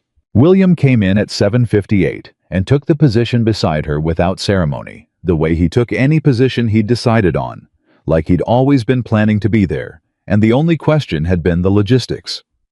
She didn't say anything. Neither did he. But she was aware of him there solid and quiet in a way that she couldn't have explained and didn't try to. Thomas Reed came in at 8:05 with his lawyer, a thin, precise man in a coat that was too good for the room, and 2 other men Emily didn't know. He saw her immediately. His expression didn't change, which was its own kind of answer. Owen Briggs called the meeting to order. He was exactly what William had described, an old man with a face like a hand-hewn plank flat and squared off and completely functional without a single unnecessary feature. He looked at the room over his reading glasses, and the room got quiet in a way that suggested this was reliable and well established. We'll take the routine matters first, Owen said. Road maintenance, the bridge on Miller Creek, the school supply order. Then we'll address the matter that most of you apparently came here for. The routine matters took 20 minutes. Emily sat through them and watched the room and thought about angles. She'd thought about very little else for a week. Thomas Reed's lawyer spoke for 10 minutes. He was skilled, she had to give him that. He made the title question sound like a genuine legal complexity, something any responsible county council should be concerned about. Framed entirely as civic duty and entirely divorced from any personal interest Reed might have. He used a great many words and said very little that was concrete. Owen Briggs looked at him when he finished and said, specifically, what is the legal deficiency you're claiming? The lawyer rephrased. Briggs cut him off. Specifically, Mr. Alderton. I've been on this council 22 years. I don't need the frame. Give me the picture. A ripple moved through the room. The lawyer gave him the specific claim. It was thin a question about the original filing date and whether a 24-hour procedural window had been properly observed. Technically arguable, practically very thin. Owen turned to Emily. Mrs. Dawson, response. She stood. She had thought about how to do this with fire, with anger, with the full weight of what she'd been through. She'd decided against all of those. She told the truth the way she'd have told a building measurement, clearly, precisely, without decoration. She stated the filing date and the county's own record of receipt.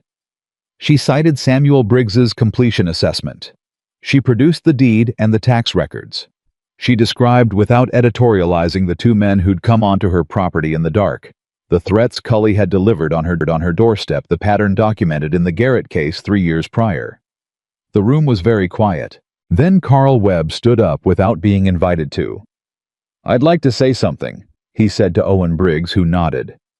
Carl said what he'd seen and what he'd heard over the years with Thomas Reed and land disputes in the flat, factual voice of a man who'd been a blacksmith all his life and understood the difference between metal that was sound and metal that wasn't. He sat down. Pete stood up next. He said what he'd heard in his store. He sat down. Reed's lawyer tried to object. Owen raised one hand and the lawyer stopped. Then Eli Marsh cleared his throat. Emily watched him. Beside him, Helen was very still. "I was asked to vote a particular way on this matter," Eli Marsh said. His voice was not strong, but it was steady. "I want the council to know that." The room changed. It was subtle the way pressure changed in a room, nothing visible, just a shift in what was possible. Thomas Reed was on his feet. "That's an outrageous—" "Mr. Reed," Owen Briggs said. One phrase the same temperature as everything else he'd said, and Reed stopped. "You'll have the opportunity to respond when Mrs. Dawson's presentation is complete. Sit down." Reed sat. Emily watched his face while he did. She saw the moment he realized the room had changed. Not one big revelation, but a sequence of small ones, like boards being pulled one at a time from a structure until the structure was no longer holding the weight it had been built to hold. She saw him recalculate. She saw him decide on something. And then she saw him look at William. Something moved between the two men. Old loaded the way. Looks moved between people with history. She didn't know what the history was. She filed it for later. Owen Briggs conducted the vote on Reed's title challenge. It failed. 4-1, Martin Hale, the only holdout. Eli Marsh voted with the majority, and he didn't look at Reed when he did it, which Emily thought was probably harder than the vote itself. It should have been over. It wasn't over. Reed stood again before Owen had finished speaking, and his voice, when he used it this time, had a different quality. The smooth civic performance was gone, and what was underneath it was harder and less managed. "I want to say something about the character of this situation," he said. "About what it means when a woman of this town—" He paused. And what came out of his mouth in the next 30 seconds was the kind of thing that men like Thomas Reed said when they'd lost the argument and had nothing left but the shape of a person to attack. He said it about her body. He said it about her judgment. He said it about what kind of woman built a house alone in the mountains, and what that said about her marriage, about what she was willing to do to get what she wanted. He said it in a public room in front of 40 people. Emily stood very still. She did not move. She did not look away from him. She let him finish.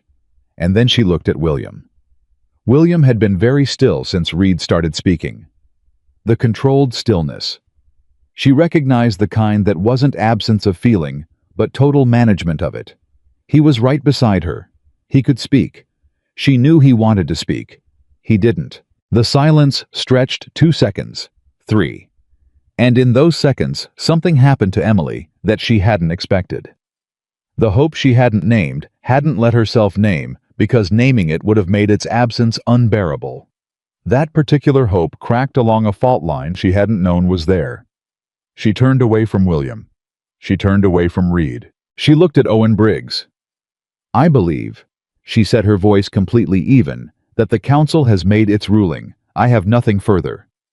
She walked out of the meeting hall. She walked out into the cold December air, and she kept walking away from the building, away from the noise of the room behind her that was erupting now that she wasn't in it, and she walked until the sounds faded, and there was just the sound of her boots on the frozen ground, and the wind in the trees, and the particular terrible clarity that came after you'd been told exactly where you stood. Not by Thomas Reed. Reed was nothing. Reed was what she'd expected Reed to be. By William, who had stood beside her and said nothing. She'd thought she'd let herself think that he was someone who'd crossed the line between watching and choosing. She'd thought she'd seen it happen that night in the lean-to, in the months of work beside her in the apple brandy and the careful, honest words. But when the moment came, the real moment, the one that cost something, he'd stood still, and she'd felt the silence like cold air through a badly fitted joint. She got on her horse. She rode back to her cabin. She walked through her door. She looked at her walls, her hearth, her carefully fitted windows. She sat down, and she held the deed to her land in both hands, and she breathed. The cabin stood around her solid and square. Every log placed by her own choice and her own labor. And no one, not Reed, not the town, not any silence from any man she'd been foolish enough to hope something from, could take a single board of it. That was real. That held. She looked at the fire. She let the rest of it sit where it was going to sit. Not processed, not resolved, just present. And she made her coffee, and she looked at her walls, and she reminded herself, the way she'd been reminding herself for 8 months, that she had built something that was hers. Outside, the Montana wind came hard off the mountains and said nothing kind to anyone. Inside, the fire held. She held. But the door stayed shut, and the horse in the lean-to wasn't William's bay, and the space beside her, the space that had started quietly and without her full permission to take the shape of someone, was just space again. She'd survived worse. She would survive this. He rode back to his ranch in the dark, and the cold hit him the way it always did when he wasn't paying attention to it all at once, like something that had been waiting patiently for him to stop being numb. He unsaddled the bay and rubbed him down and fed him and did all of it mechanically, his hands knowing the work without his mind needing to be present for it, which was how he'd done most things for the past 2 years. His hands worked. The rest of him was somewhere else. Usually somewhere cold and gray, and 2 years in the past, standing by a bed in a room that smelled like fever and candle wax, talking to a woman who couldn't answer anymore. Tonight, the somewhere else was a meeting hall. Tonight, it was the specific, irreversible 3 seconds in which Thomas Reed had stood up and said those things. The ugly, small, deliberately cruel things about Emily Dawson's body, and her choices, and her worth. And William had stood beside her and felt the words land like stones and had said absolutely nothing. He went inside. Samuel Brooks was still up. The old man was always still up. He'd been William's father's ranch hand before he'd been William's, and he operated on a schedule governed entirely by his own biology and the needs of the animals, and not at all by what hour the clock said. He was at the kitchen table with a cup of something and a book he'd stopped reading, and he looked up when William came in with the particular attention of a man who'd known him long enough to read the weather of him accurately. Samuel didn't say anything right away. He let William get his coat off, let him pour himself a cup from the pot on the stove, let him sit down. Then he said, "How'd it go?" "The council ruled in her favor," William said. 4-1. "Good," Samuel said. "Reed went after her anyway, in front of the whole room." Samuel was quiet. "Said things," William said. "About her. About what kind of woman she was. Her body. Her character." He stopped. The coffee in his cup was too hot to drink, and he held it anyway. The heat of the ceramic against his palms, a small, manageable discomfort to focus on. "And I stood right there, and I didn't say a word." Samuel looked at him. "Not one word," William said. "She looked at me, and I had nothing. And then she walked out." "Why?" Samuel said. Not accusatory, genuinely asking. William put the cup down. "I don't know," he said, and then immediately, "That's not true, I know. Reed and I have a history. When he stood up and started talking, I went somewhere else. I went back to the thing with his brother and the land dispute and the situation before Eleanor died, when he and I—" He stopped. I froze. Like a man who's forgotten he's not in the same fight he was in 3 years ago. "But she didn't know about the history," Samuel said. "No. So from where she was standing." "From where she was standing," William said, "I stood next to her and let a man say those things and did nothing." He looked at the table. "She walked out without looking at me. And that was the right thing to do. That was the correct response to what I did." Samuel let that sit for a moment. "You built half a cabin with that woman," Samuel said. "I know. You spent 2 months learning how she thinks and what she needs and how she moves through the world. I know.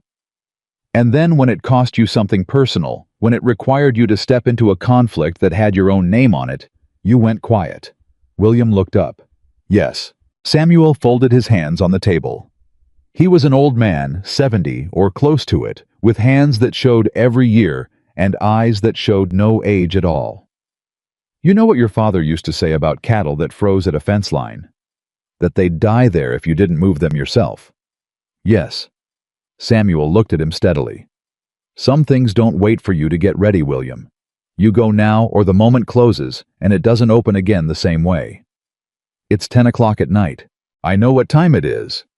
I can't ride out to her cabin at 10 at night. She's alone out there and she doesn't want— I'm not talking about tonight, Samuel said. I'm talking about the thinking you're going to do tonight. That'll decide whether you go in the morning or whether you find a reason not to.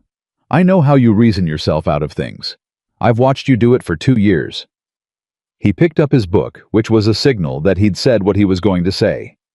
Don't reason yourself out of this one. William sat at the table for a long time after Samuel went to bed. He did the thing Samuel had warned him about. He thought through every angle, every reason why going to Emily in the morning was a complicated thing. Why the history with Reed made his silence at least partially explainable. Why she was a capable woman who didn't need his intervention. Why the space between them had always been carefully unspoken for good reasons that still applied. He thought through all of it, and then he thought about the way she'd looked at him in the moment before she turned away. Not with anger. With something quieter and more final than anger. The specific expression of someone who had extended something fragile and felt it handed back without care. He'd seen that look before. He'd been the cause of it before. Not with Emily, with Eleanor twice early in their marriage, before he'd understood that the things you failed to say were as consequential as the things you did. Eleanor had taught him that. It had taken him too long to learn it, but he'd learned it. And then he'd spent 2 years pretending the lesson didn't apply to anything after her. He went to bed. He didn't sleep much. He was in the saddle before sunrise. The ride to Emily's cabin took 40 minutes in the dark, and he spent most of it organizing what he was going to say, which he was aware was probably the wrong approach. He was better at honesty than at organized honesty.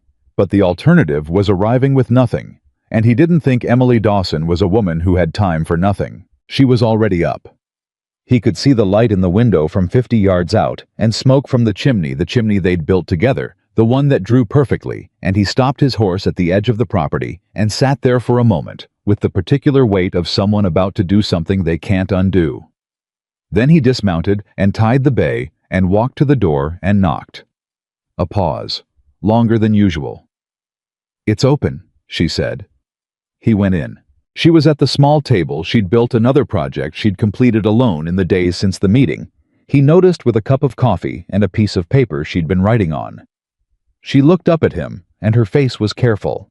Not hostile, not warm. Careful the way a structure was careful, built to withstand, without showing the effort. "William," she said. "I owe you an apology," he said. He didn't sit.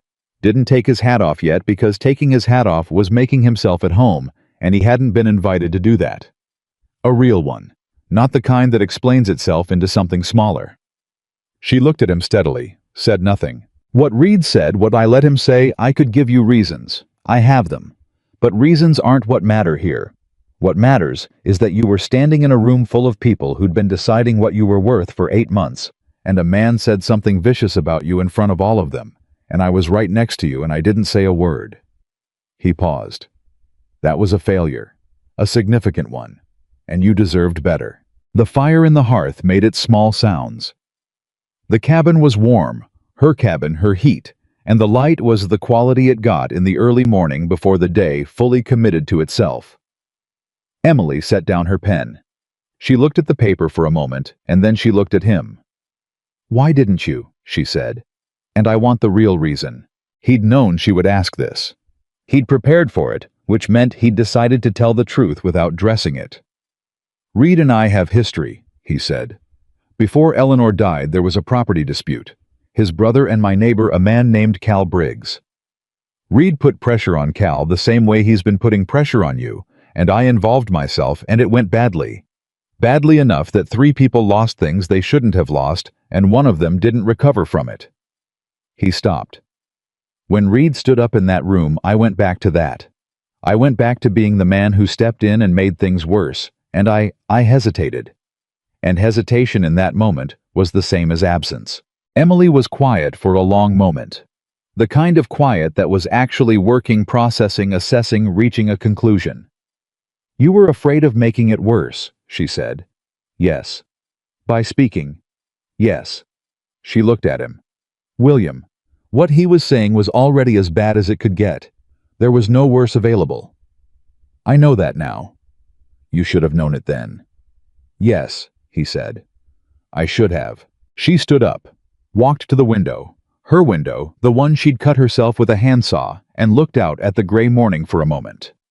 He watched her back, the set of her shoulders, the particular quality of stillness she had that was never passive, always active, always thinking. I've been asking myself, she said without turning around, whether I expected too much, whether I built something in my head that wasn't there, whether I saw something in you that I wanted to see because I needed... She stopped, started again. Because I've been alone for a long time and wanting company can make you imprecise about what you're looking at. That's fair, he said. But then I think... She turned around. No, I've been precise about most things in my life. I've had to be. And what I saw in you was real. The work was real. The conversations were real. The night with the apple brandy was real. Her voice was even, not with suppression, but with clarity. So the question isn't whether I was wrong about you. The question is whether that moment in the meeting hall was who you are, or whether it was what fear looks like when it gets hold of someone who should know better. The directness of it hit him, the way her directness always hit him, cleanly, without confusion, leaving nowhere to hide. The second one, he said. You're sure? Yes. How do I know that, she said. Not how do you know it. How do I know it?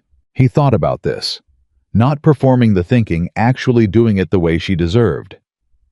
You don't, he said. Not yet.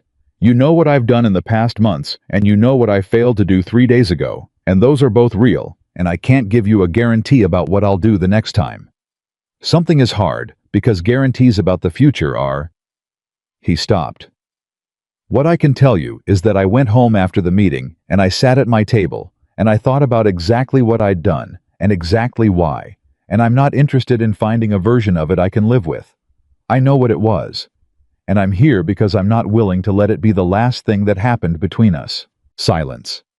She looked at him for a long time. He let her look. He'd always let her look. That was one of the things he'd understood early about Emily Dawson, that she saw things, and you didn't rush her seeing. Sit down, she said finally. He sat. He took his hat off.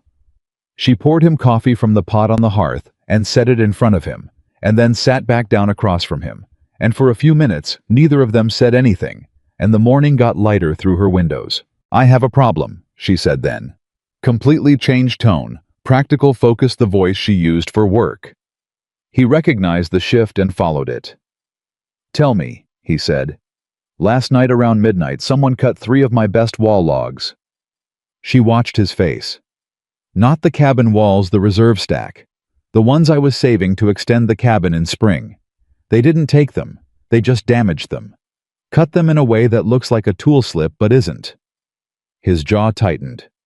Reed. Has to be. The county ruling went against him. It's not about the land anymore. It's about making sure I don't forget what it cost to win. Did you see anyone? No, I heard something around midnight, but by the time I got outside there was nothing. She set her cup down. I found the damage this morning. William was quiet for a moment. He's not going to stop, he said. The council ruling was a loss for him. Men like Reed, they don't accept losses. They just change the method. I know. She looked at him directly. I need to know something. The history you mentioned. Reed and his brother and Cal Briggs. What actually happened? He told her. All of it in sequence, the way he'd told her things before, without softening, without editorial. Cal Briggs had been his neighbor, a good man with a small cattle operation. Reed's brother had wanted the water rights on Cal's land, had used legal pressure, then direct pressure. William had stepped in loudly publicly, in a way that felt righteous, and was in retrospect badly timed and poorly executed. It had escalated. Cal had lost the water rights anyway, and on top of that, lost a significant portion of his herd in a dispute that got complicated by William's involvement. William had been so sure he was helping that he hadn't stopped to ask Cal what kind of help he actually wanted. Cal left the county, William said. He and his wife and their son. He shook my hand before he left, and he was a man who was too decent to say what he was thinking, which meant I had to figure it out on my own. "And you decided the lesson was don't step in," Emily said. "I decided the lesson was that I made things worse," he said. "But I applied it too broadly, like a man who burns his hand and decides fire is always the enemy." Emily looked at him. "For what it's worth," she said slowly, "the situation with me is different from Cal's. Cal didn't ask for your help. I would have." She paused. "I did. You came down off that ridge because I would have asked you to if I'd known to ask." He held her gaze. "I know," he said. "I know that. I knew it in the meeting room, and I still froze." "Yes," she said. "You did." A pause. "But you're here now."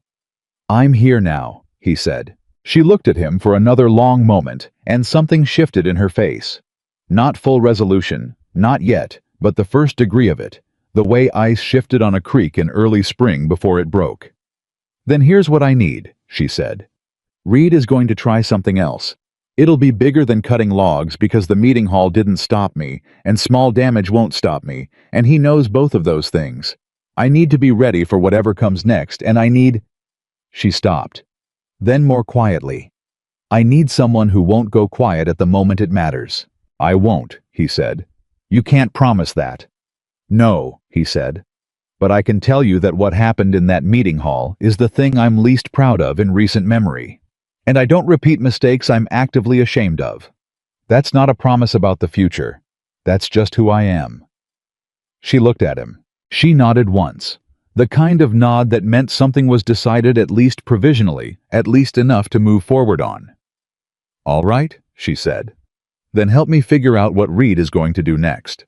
They worked it out over the next 2 hours, going through everything they knew about Reed's pattern, his resources, his remaining options. William knew more than he'd shared before, partly because some of it he'd only recently confirmed, and partly because he admitted holding some of the darker possibilities back. She made him stop when he admitted that. "All of it," she said. "From now on, all of it." "All of it," he said. The picture that emerged was not comfortable. Reed had connections with the county sheriff's office, not ownership. Nothing that clean, but the kind of relationship built on favors and social proximity that made certain conversations easier than they should be. He had the lawyer who was capable, and William had recently learned applied to purchase a parcel of land directly adjacent to Emily's property land, that if combined with hers, would give complete control of the creek access he was after. "He's not trying to take my land anymore," Emily said slowly, working through it. "He's trying to surround it, make it unlivable, push me out through pressure instead of legal means." "That's my Reed," William said. "He'd need the county assessor to approve the adjacent purchase. Owen Briggs has influence there." "Yes," William said. "And Owen Briggs already ruled against him once. But if Reed can make my claim look problematic again, not legally, but socially in terms of community standing."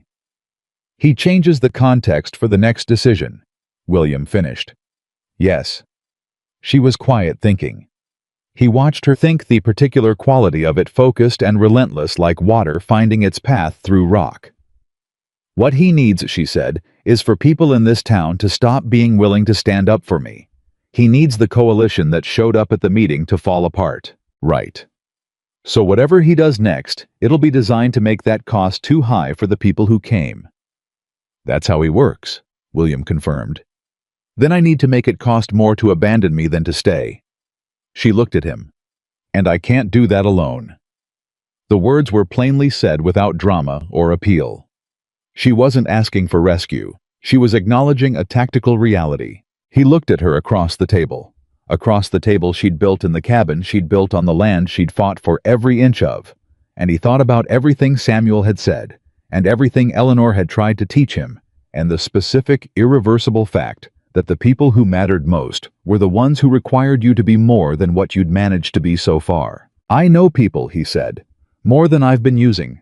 I've kept to myself for 2 years, and people read that as preference. It wasn't preference, it was—" He stopped. "It was cowardice dressed up as grief." She looked at him carefully.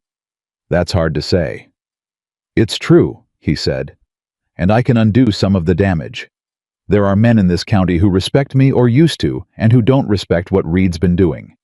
I've never given them a reason to say so. I can give them that reason now. That means being visible, she said. Publicly, not just at one meeting. Yes, he said. Reed will push back on you directly. He'll use whatever he has. He can use what he has, William said. I can use what I have too. She looked at him for a moment. Then quietly, what do you have? A clean record, he said. In a county where Reed's record isn't clean and people know it. 15 years of straight dealing. And the fact that I haven't asked anyone for anything in 2 years, which means when I ask now, I won't have used up whatever credit I've got.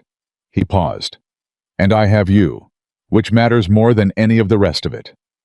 The sentence landed between them, and neither of them moved for a moment. He hadn't planned to say it that way. He'd meant it practically her visible character, the way she'd conducted herself, the cabin standing as evidence of her consistency. He'd meant all of that. But the words had also meant the other thing, the unspoken thing that had been living in the space between them for months, and he knew it, and she knew he knew it. He didn't take it back. She looked at him for a long time. William, she said. Ma'am, he said. Old habit. She made a sound that was almost a laugh.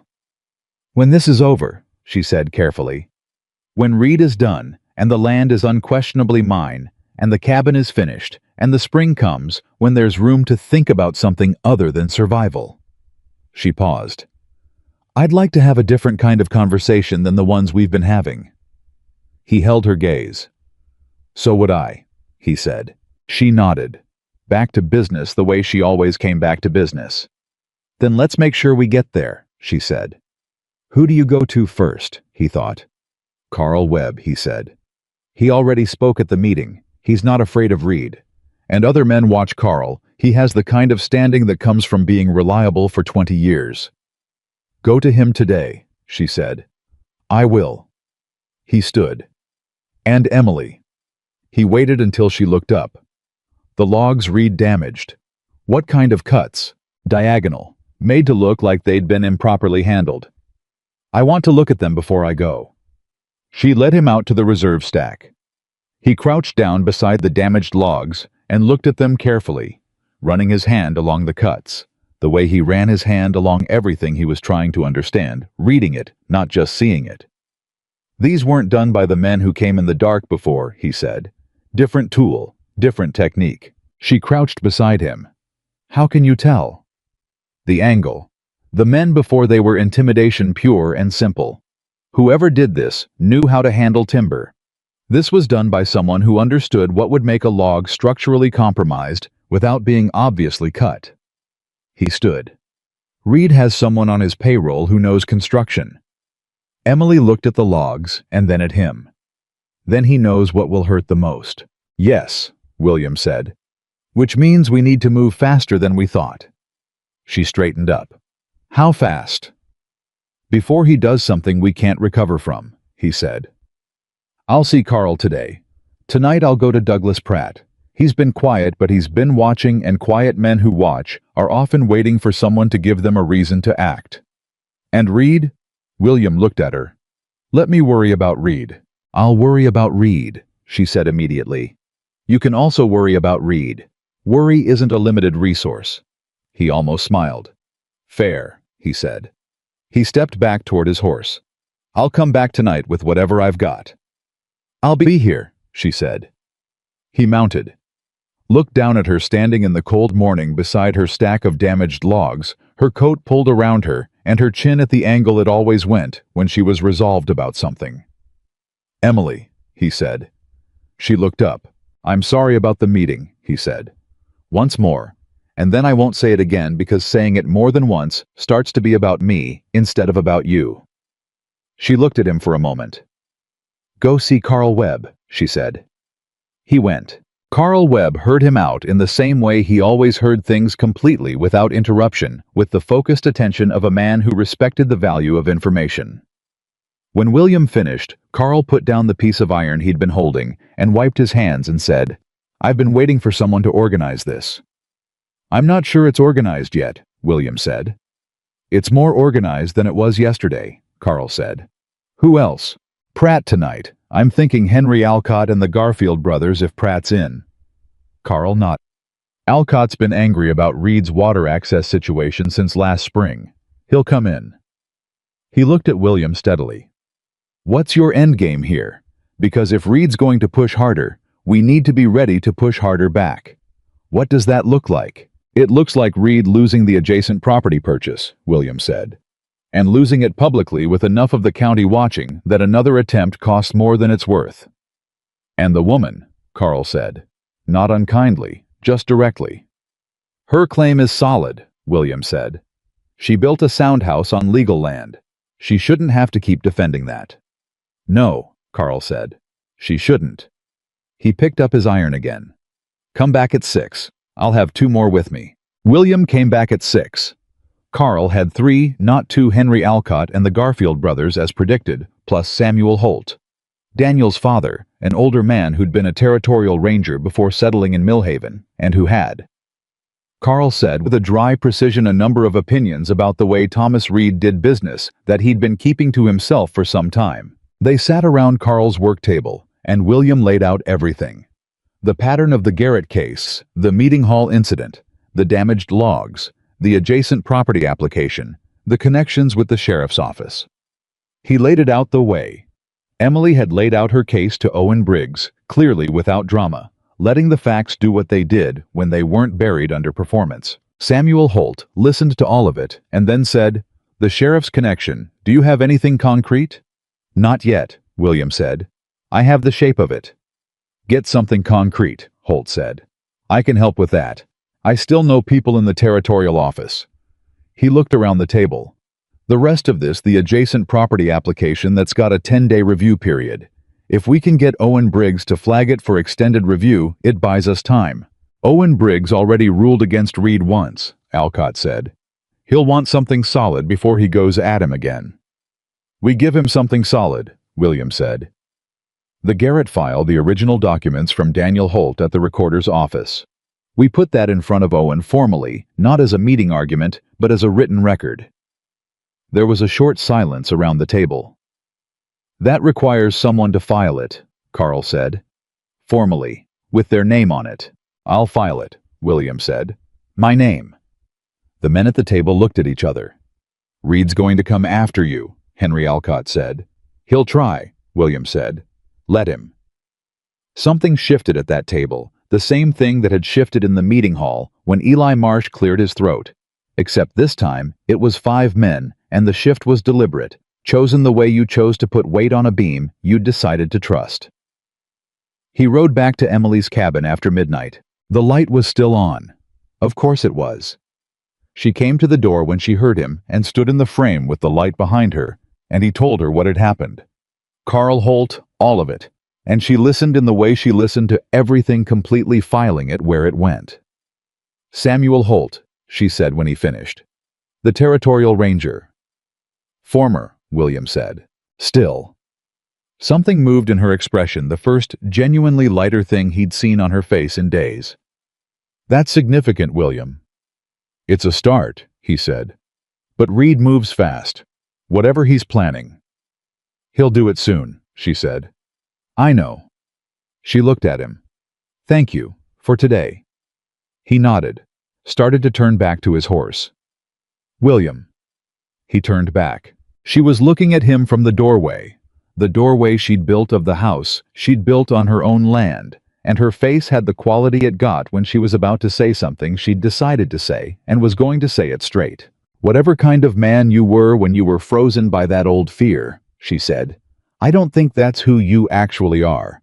I think that's who you had been for long enough that you forgot it wasn't permanent.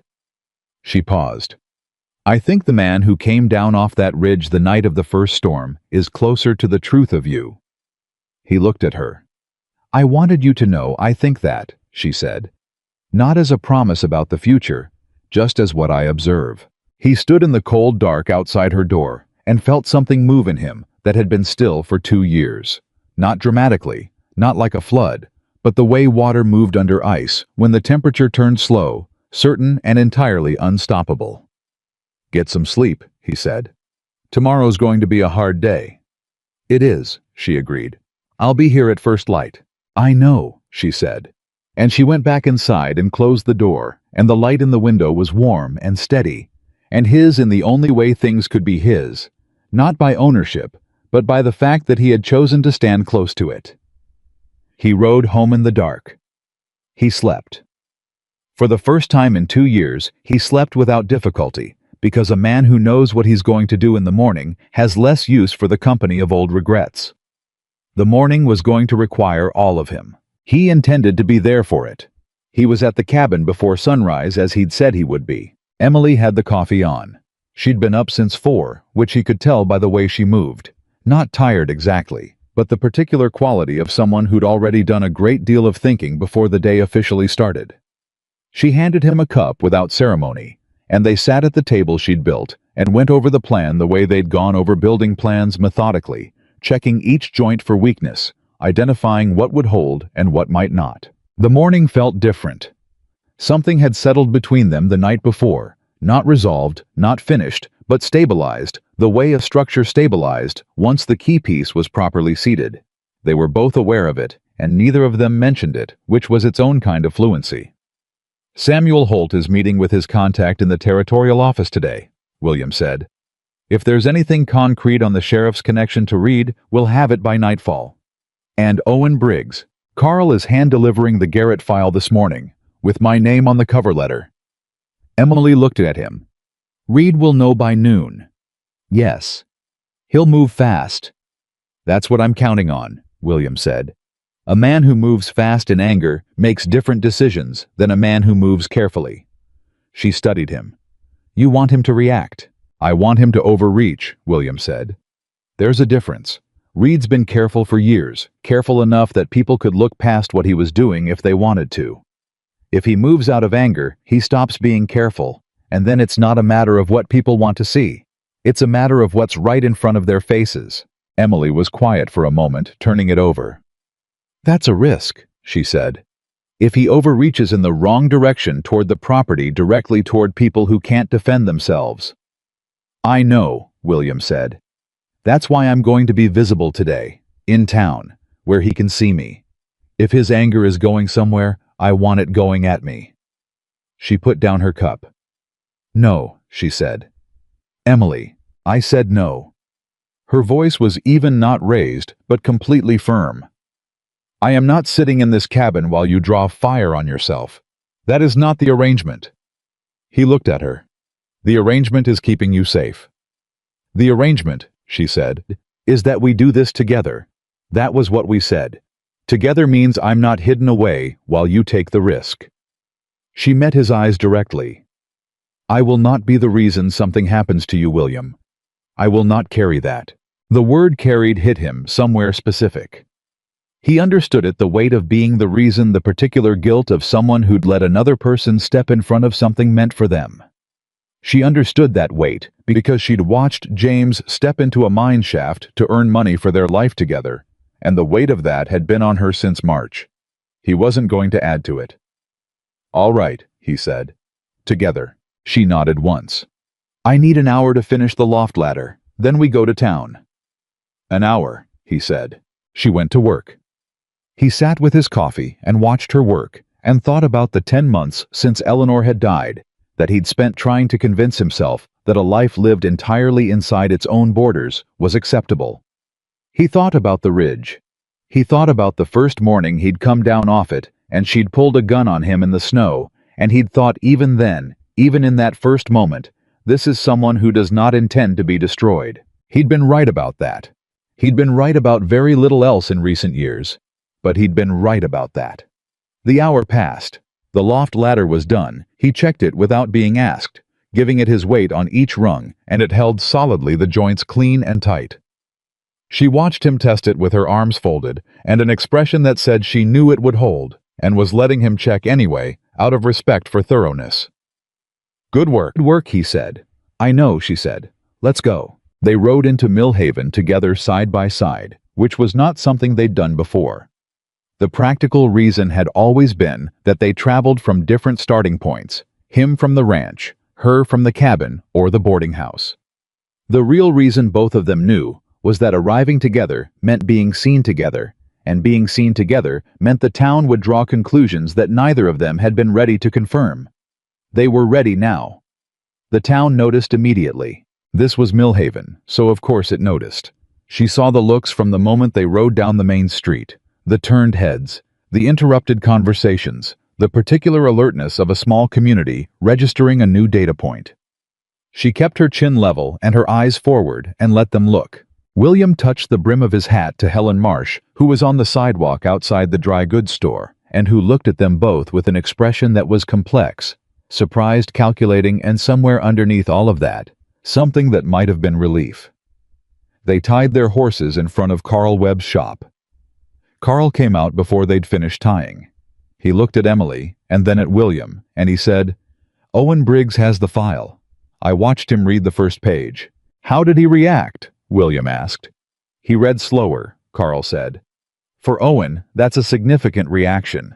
Emily almost smiled. "And Reed hasn't been seen yet this morning. His lawyer was at the land office first thing I heard that from Pete. Don't know what he was doing there." William and Emily looked at each other. "The adjacent property application," Emily said. "He's trying to accelerate it," William said, "before Owen can flag it for review." He turned back to Carl. "I need you to go to Owen right now. Tell him to put a hold on any property applications filed in the last 72 hours, pending the full Garrett file review." "Can he do that?" Emily asked. "He's the council chair," Carl said. "He can do a lot of things when he decides something warrants it." He was already moving. "I'll be back in 20 minutes. I went at a pace that was almost a run. William turned to Emily. "Stay close," he said. "Always intended to," she said. They went to Pete's store because they needed supplies, and because Pete's store was the center of Millhaven's information network, and they needed to be in that center. Pete looked up when they walked in, and something moved in his face, not quite worry, not quite relief, something between them. "Reed was here this morning," Pete said without being asked. He said it quietly, like a man who'd decided to be useful and was committing to it. "An hour ago. He was asking about you." He looked at Emily. "About whether you'd been in recently, who you'd been talking to." "What did you tell him?" Emily said. "The truth," Pete said. "That you were a regular customer and that I had no particular knowledge of your personal arrangements." He paused. "He didn't like that." "No," William said. "He wouldn't." "He said," Pete hesitated. "He said that people who associated too closely with certain problems in this county sometimes found that their own business arrangements became complicated." The sentence sat on the counter between them. "That's a threat, Pete," Emily said. "Yes, ma'am," Pete said. "It is." "Are you going to let it move you?" Pete looked at her for a long moment. Then he looked at William. Then he looked back at Emily.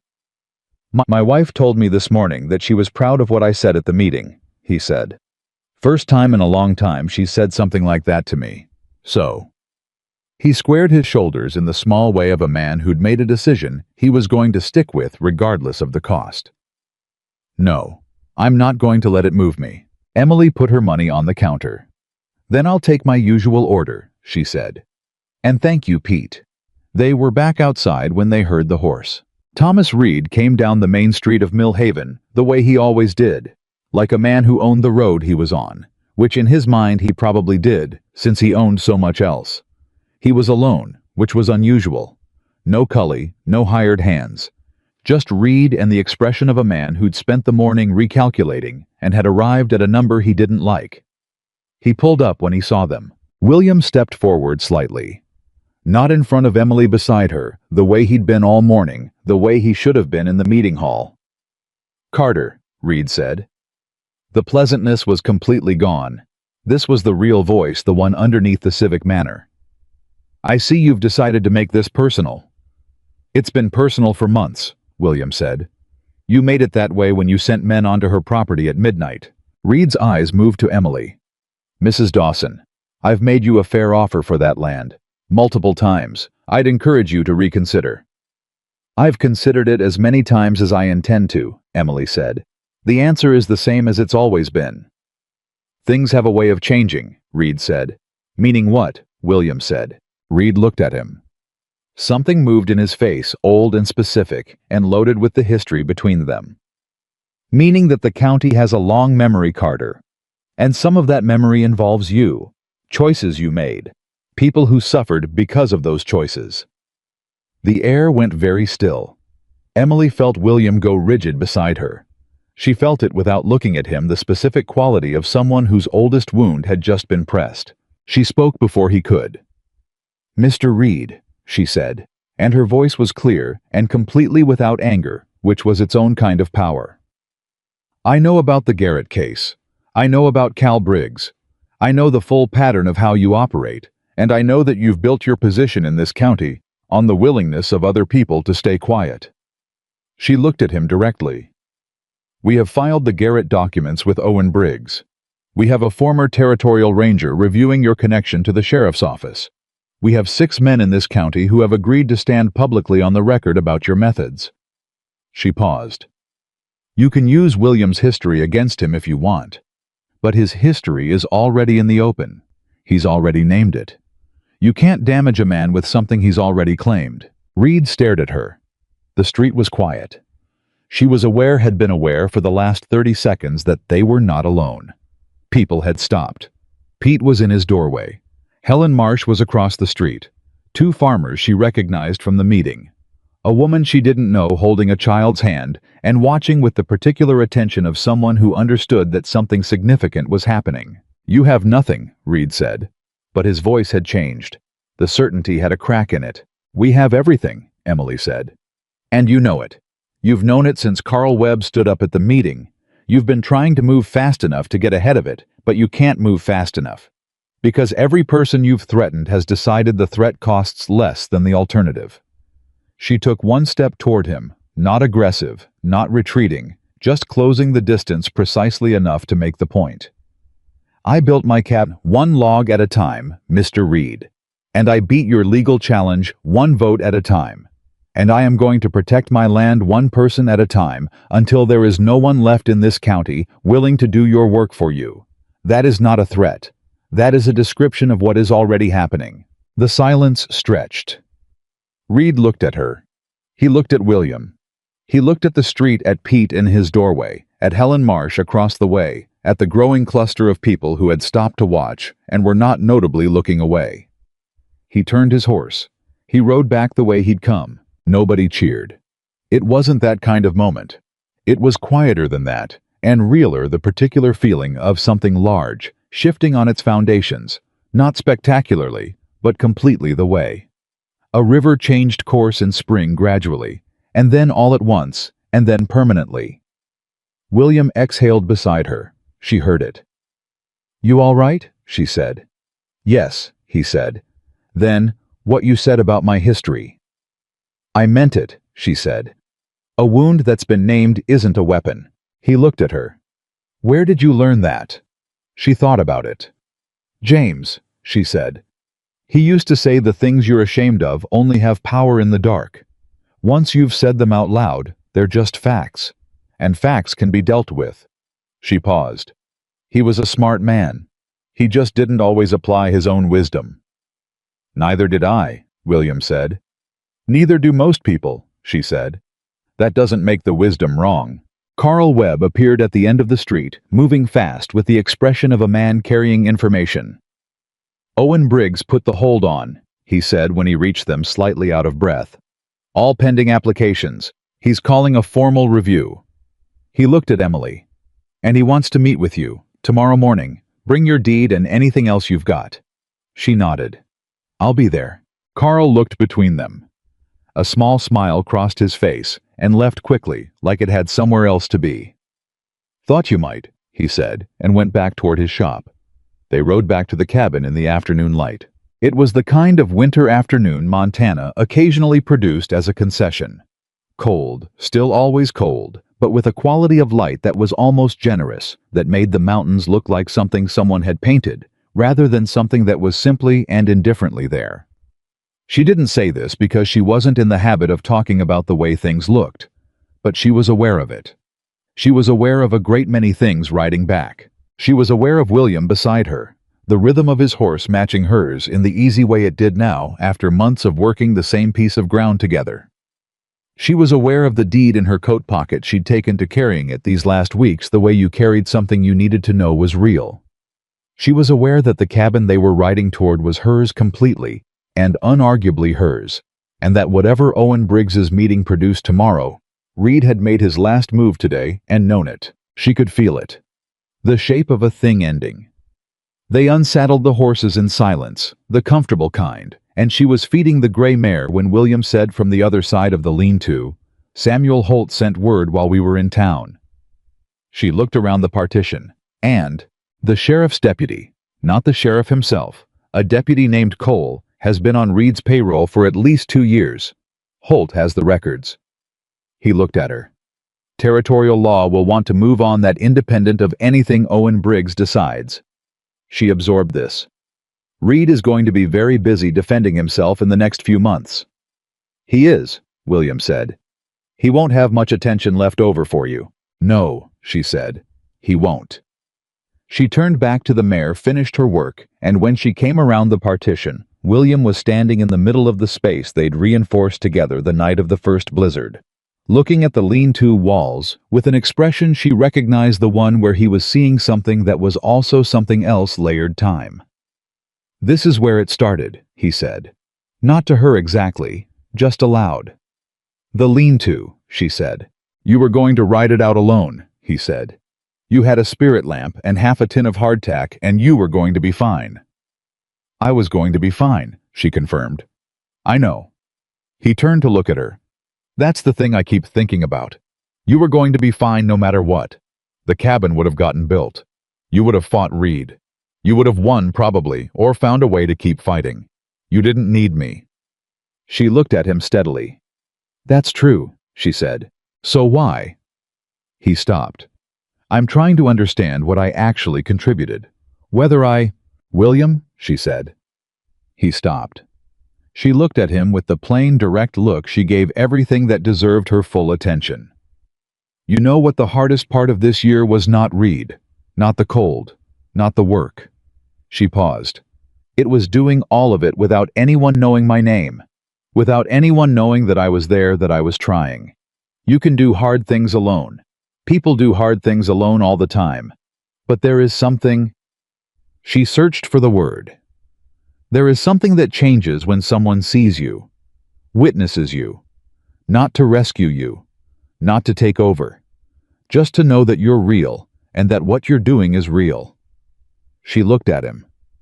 "You came down off that ridge, and you knew my name, and you worked beside me, and you saw the cabin go up one log at a time, and you knew what it cost. That's not a small thing. That's not nothing." I was quiet for a long moment. "Eleanor used to say I was bad at letting things matter to me," he said. "She said I held everything at a slight distance, like I was afraid that if I let something get too close it would—" He stopped. She said it with more kindness than it deserved. "She sounds like she was very kind," Emily said. "She was," he said. "And right. About most things." He looked at Emily. "She'd have liked you." Emily considered this. "I think I'd have liked her. She would have argued with you about something within the first 10 minutes, he said. She argued with everyone she respected. "Then I look forward to it," Emily said. He smiled. A real one, not the almost smile she'd been cataloging for months. The full thing unhurried, and it changed his face so completely that she understood for the first time why people who'd known him before Eleanor's death talked about him the way you talked about a place you used to love, with nostalgia for something that had been and the complicated feeling of seeing it again. She felt the heat come to her face and looked at the lean-to wall. "I want to ask you something," William said. "Ask. When spring comes, when the ground thaws, and there's room to think about what isn't survival." He paused. "I'd like to expand the cabin. You mentioned a second room, a proper kitchen. I know you have your own ideas about how it should go, and I'm not offering to take that over." He was choosing his words carefully, she could hear it. "I'm asking if I can be part of it. Not as a hired hand. As someone who's here because he wants to be here. Because you are the most extraordinary person I've encountered in my life, And I've spent too much of this year being careful about saying so. The lean-to was very quiet. She turned around and looked at him properly, without the careful sideways assessment she'd been using for months. The way you looked at something you weren't quite ready to see straight on. She looked at him straight on now. How was a man who had been broken and had carried the breaking well without drama and without healing until something had required him to put the pieces back into a different shape. He was a man who knew how to work beside someone without erasing them. He was a man who had come down off a ridge in a blizzard because he'd gotten tired of what he'd been choosing, and that particular moment of getting tired and then acting was the most honest thing she'd seen from another person in as long as she could remember. The kitchen will need a specific kind of foundation, she said, given the soil on the east side. Something moved in his eyes. I know that soil, he said. I'll bring extra gravel from the creek. And I want windows on 2 walls, she said, for the light. 2 walls, he agreed. Done. She looked at him. Then yes, she said. I'd like that. I'd like you to be part of it. I took 1 step toward her and stopped careful asking the distance, rather than deciding it, and she closed the remaining space because she'd never in her life waited for someone else to decide what she wanted, and she wasn't going to start now. I was warm and solid and unhurried, and the hand he put at the side of her face was a working man's hand, rough and certain. And she thought briefly, clearly, without sentimentality, that she had built a house on frozen ground by herself and survived a year that should have ended her, and she had earned the right to want this and take it without apology. She took it. When they stepped apart, the light outside had shifted. Longer shadows, the afternoon going toward evening, the particular gold light that came just before dark in December and lasted about 15 minutes and was worth every cold minute of the month. Owen Briggs tomorrow, she said. Owen Briggs tomorrow, he confirmed. And the kitchen in spring. None. And the kitchen in spring, he said. His voice was quieter than usual and steadier than usual and had the quality of a man whose compass had found north after a long time spinning. She nodded once. Then let's go inside, she said. I'll make dinner. I'll make dinner, he said. You've been feeding me for months. She raised an eyebrow. Can you cook? Eleanor tried to teach me, he said. That answers nothing. No, he admitted. It doesn't. She laughed. He held the door of her cabin open for her, and she walked through it into her house, her walls, her light, her fire. And it was the most natural thing in the world, and it was enormous, and both of those things were true at the same time. The meeting with Owen Briggs lasted 2 hours. How was exactly what William had said. A man who did not need performance, who wanted facts laid flat, and would sort through them himself without assistance. Emily gave him every document she had, and answered every question he asked with the same precision she'd used on the foundation logs. He listened without comment until the end, and then he closed the folder and looked at her over his reading glasses. Mrs. Dawson, he said, this claim is sound. It was sound before, and it's sound now. He paused. I regret that the counsel process has been used in a way that caused you to have to defend it repeatedly. I appreciate that, she said. The adjacent property application, he said, will not be approved. I'll be recommending a broader review of Mr. Reed's land dealings to the Territorial Authority. That's somewhat beyond my usual scope, but the Garrett case... He stopped. The Garrett case is not something I was aware of in its full detail. It should have come to my attention. It didn't, and that's a failure of this office. He said it plainly, the way a man of genuine integrity said the hard things without drama, without excessive self-flagellation. Just as a fact that needed naming. Thank you, Mr. Briggs, she said. Don't thank me. He said exactly as Helen Marsh had said it. Emily thought there was something in the water in Millhaven that made people say that when they were trying to do right after doing wrong. Just come to me directly if there's further trouble. You shouldn't have had to build a coalition to get a fair hearing. She left the meeting hall, and William was outside waiting on the step, and he looked at her face and said, Good, over, she said. He exhaled. One long, quiet breath, and she thought that breath probably contained a lot: the months of work, the damaged logs, the silent moment in the meeting hall, and everything. It had cost both of them the miles between his ridge and her piece of frozen ground and all the distance he'd traveled to close them. Over, he said. The spring came to Montana, the way it always did, arguing with winter for 6 weeks, and then winning suddenly and completely like a verdict that surprised no one, but still had to be formally delivered. The creek ran fast, and the mud was deep, and the world smelled like everything thawing at once, which was not entirely pleasant, but was entirely alive. They broke ground on the kitchen in the first week of April. He'd brought the gravel from the creek as promised. She'd drawn the plans herself, 2 windows on east and south foundation specs for the soil proportions that matched the existing cabin without copying it. He looked at the plans for a long time, and then said they were good, which she'd known, and suggested one modification to the door swing that she considered and adopted because it was right. Carl Webb came the first Saturday and brought his 2 oldest sons. The Garfield brothers came the second. Henry Alcott showed up one afternoon with a load of timber. He said he had extra, of which she suspected wasn't entirely true, but accepted without argument. Samuel Holt came once, spent a day fitting stones for the new exterior hearth, and left without being asked to stay for supper, though he accepted coffee. Helen Marsh brought food 3 times. She never asked to come in, and Emily never invited her in, and somehow this was correct for where they were, which was a long way from where they'd been, and not yet where they might get to, and all 3 of those things were true simultaneously. Pete sent flour and sugar with William one morning, with a note that said simply, "For the house." She folded the note and kept it. The cabin grew. It grew the way the first part of it had grown through work and decision, and the specific satisfaction of a problem solved with your own hands. But it was different now, because she wasn't alone inside it anymore. Not that someone was always there, but the presence was there even in the absence, the way a fire warmed a room, even after it had settled to coals. She thought about James sometimes in those spring weeks. Thought about what he would have made of all of it. The cabin, the fight with Reed, the man who came every day and worked beside her without trying to take over the work. She thought James would have liked William in the way that decent men recognized each other. She thought James would have been glad. She let herself think that, and it didn't hurt the way it used to. It was just true.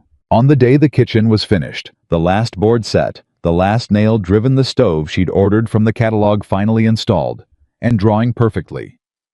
William stood in the middle of the new room and turned around once slowly, the way he'd looked at the first cabin the night of the apple brandy. "Well?" he said. "Well," she said. He looked at her. "It's good work." "It is," she agreed. He reached into his coat pocket and produced something small, wrapped in a piece of cloth. He held it out to her, and she took it and unwrapped it and found a key. Plain iron, cleanly made, the kind Carl Webb made, without ornamentation and with absolute reliability. She looked at it. "For the door," he said. "I asked Carl to make a proper lock for the front door. You've had that old bar latch since November, and it's not—" "William," she said. He stopped. She looked at the key for a moment longer. Then she looked at him. "Ask me directly," she said. "Whatever you mean by this, ask me directly." He was quiet for exactly 1 breath.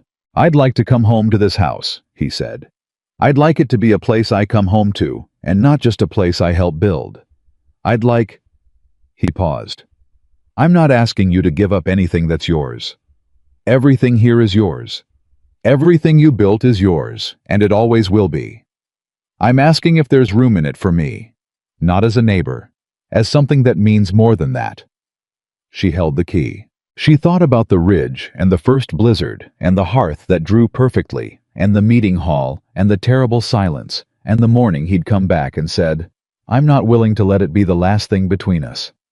She thought about Carl and Pete and Samuel Holt and Helen Marsh with her food and the Garfield brothers and the whole slow, improbable turning of a town that had made its mind up about her, and then one person at a time changed it.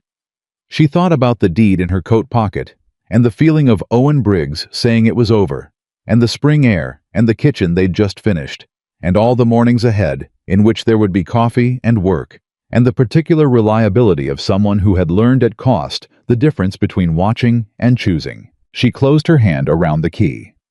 "Yes," she said. "There's room." He crossed the kitchen floor in 2 steps, and she didn't move back. And the third time they were this close, it was entirely natural and entirely right, and outside the Montana spring was arguing with the last of the cold and winning, and the creek ran over its banks a little, the way it did every year, generous and indifferent and alive. The cabin stood, not because it had been built perfectly. It hadn't been. There were gaps she'd rechinking every season, and a rafter she'd been watching with mild concern since February. Not because nothing had tried to bring it down, a great deal had tried, and some of it had come close. It stood because she had built it to stand one decision at a time, one chosen log at a time, through cold and doubt, and the specific cruelty of people who'd looked at her and seen only what she was not. She had looked back at them and shown them what she was. The cabin stood because Emily Dawson had refused absolutely and without exception to be the kind of woman who stopped, and William Carter, who had come down off his ridge because he'd gotten tired of what he'd been choosing, and who had learned slowly and at real cost to choose differently, stood beside her in the kitchen they'd built together and held the hand of the woman who had taught him that second chances were not given by fate or luck, but built deliberately by people brave enough to pick up the tools again. They were not a perfect story. They were a true one. And in Montana, in the spring of 1888, with the creek running high and the mud deep and the mountains indifferent and eternal in every direction. A true story was the only kind worth telling, and the only kind that lasted, and the only kind that was ever in the end enough.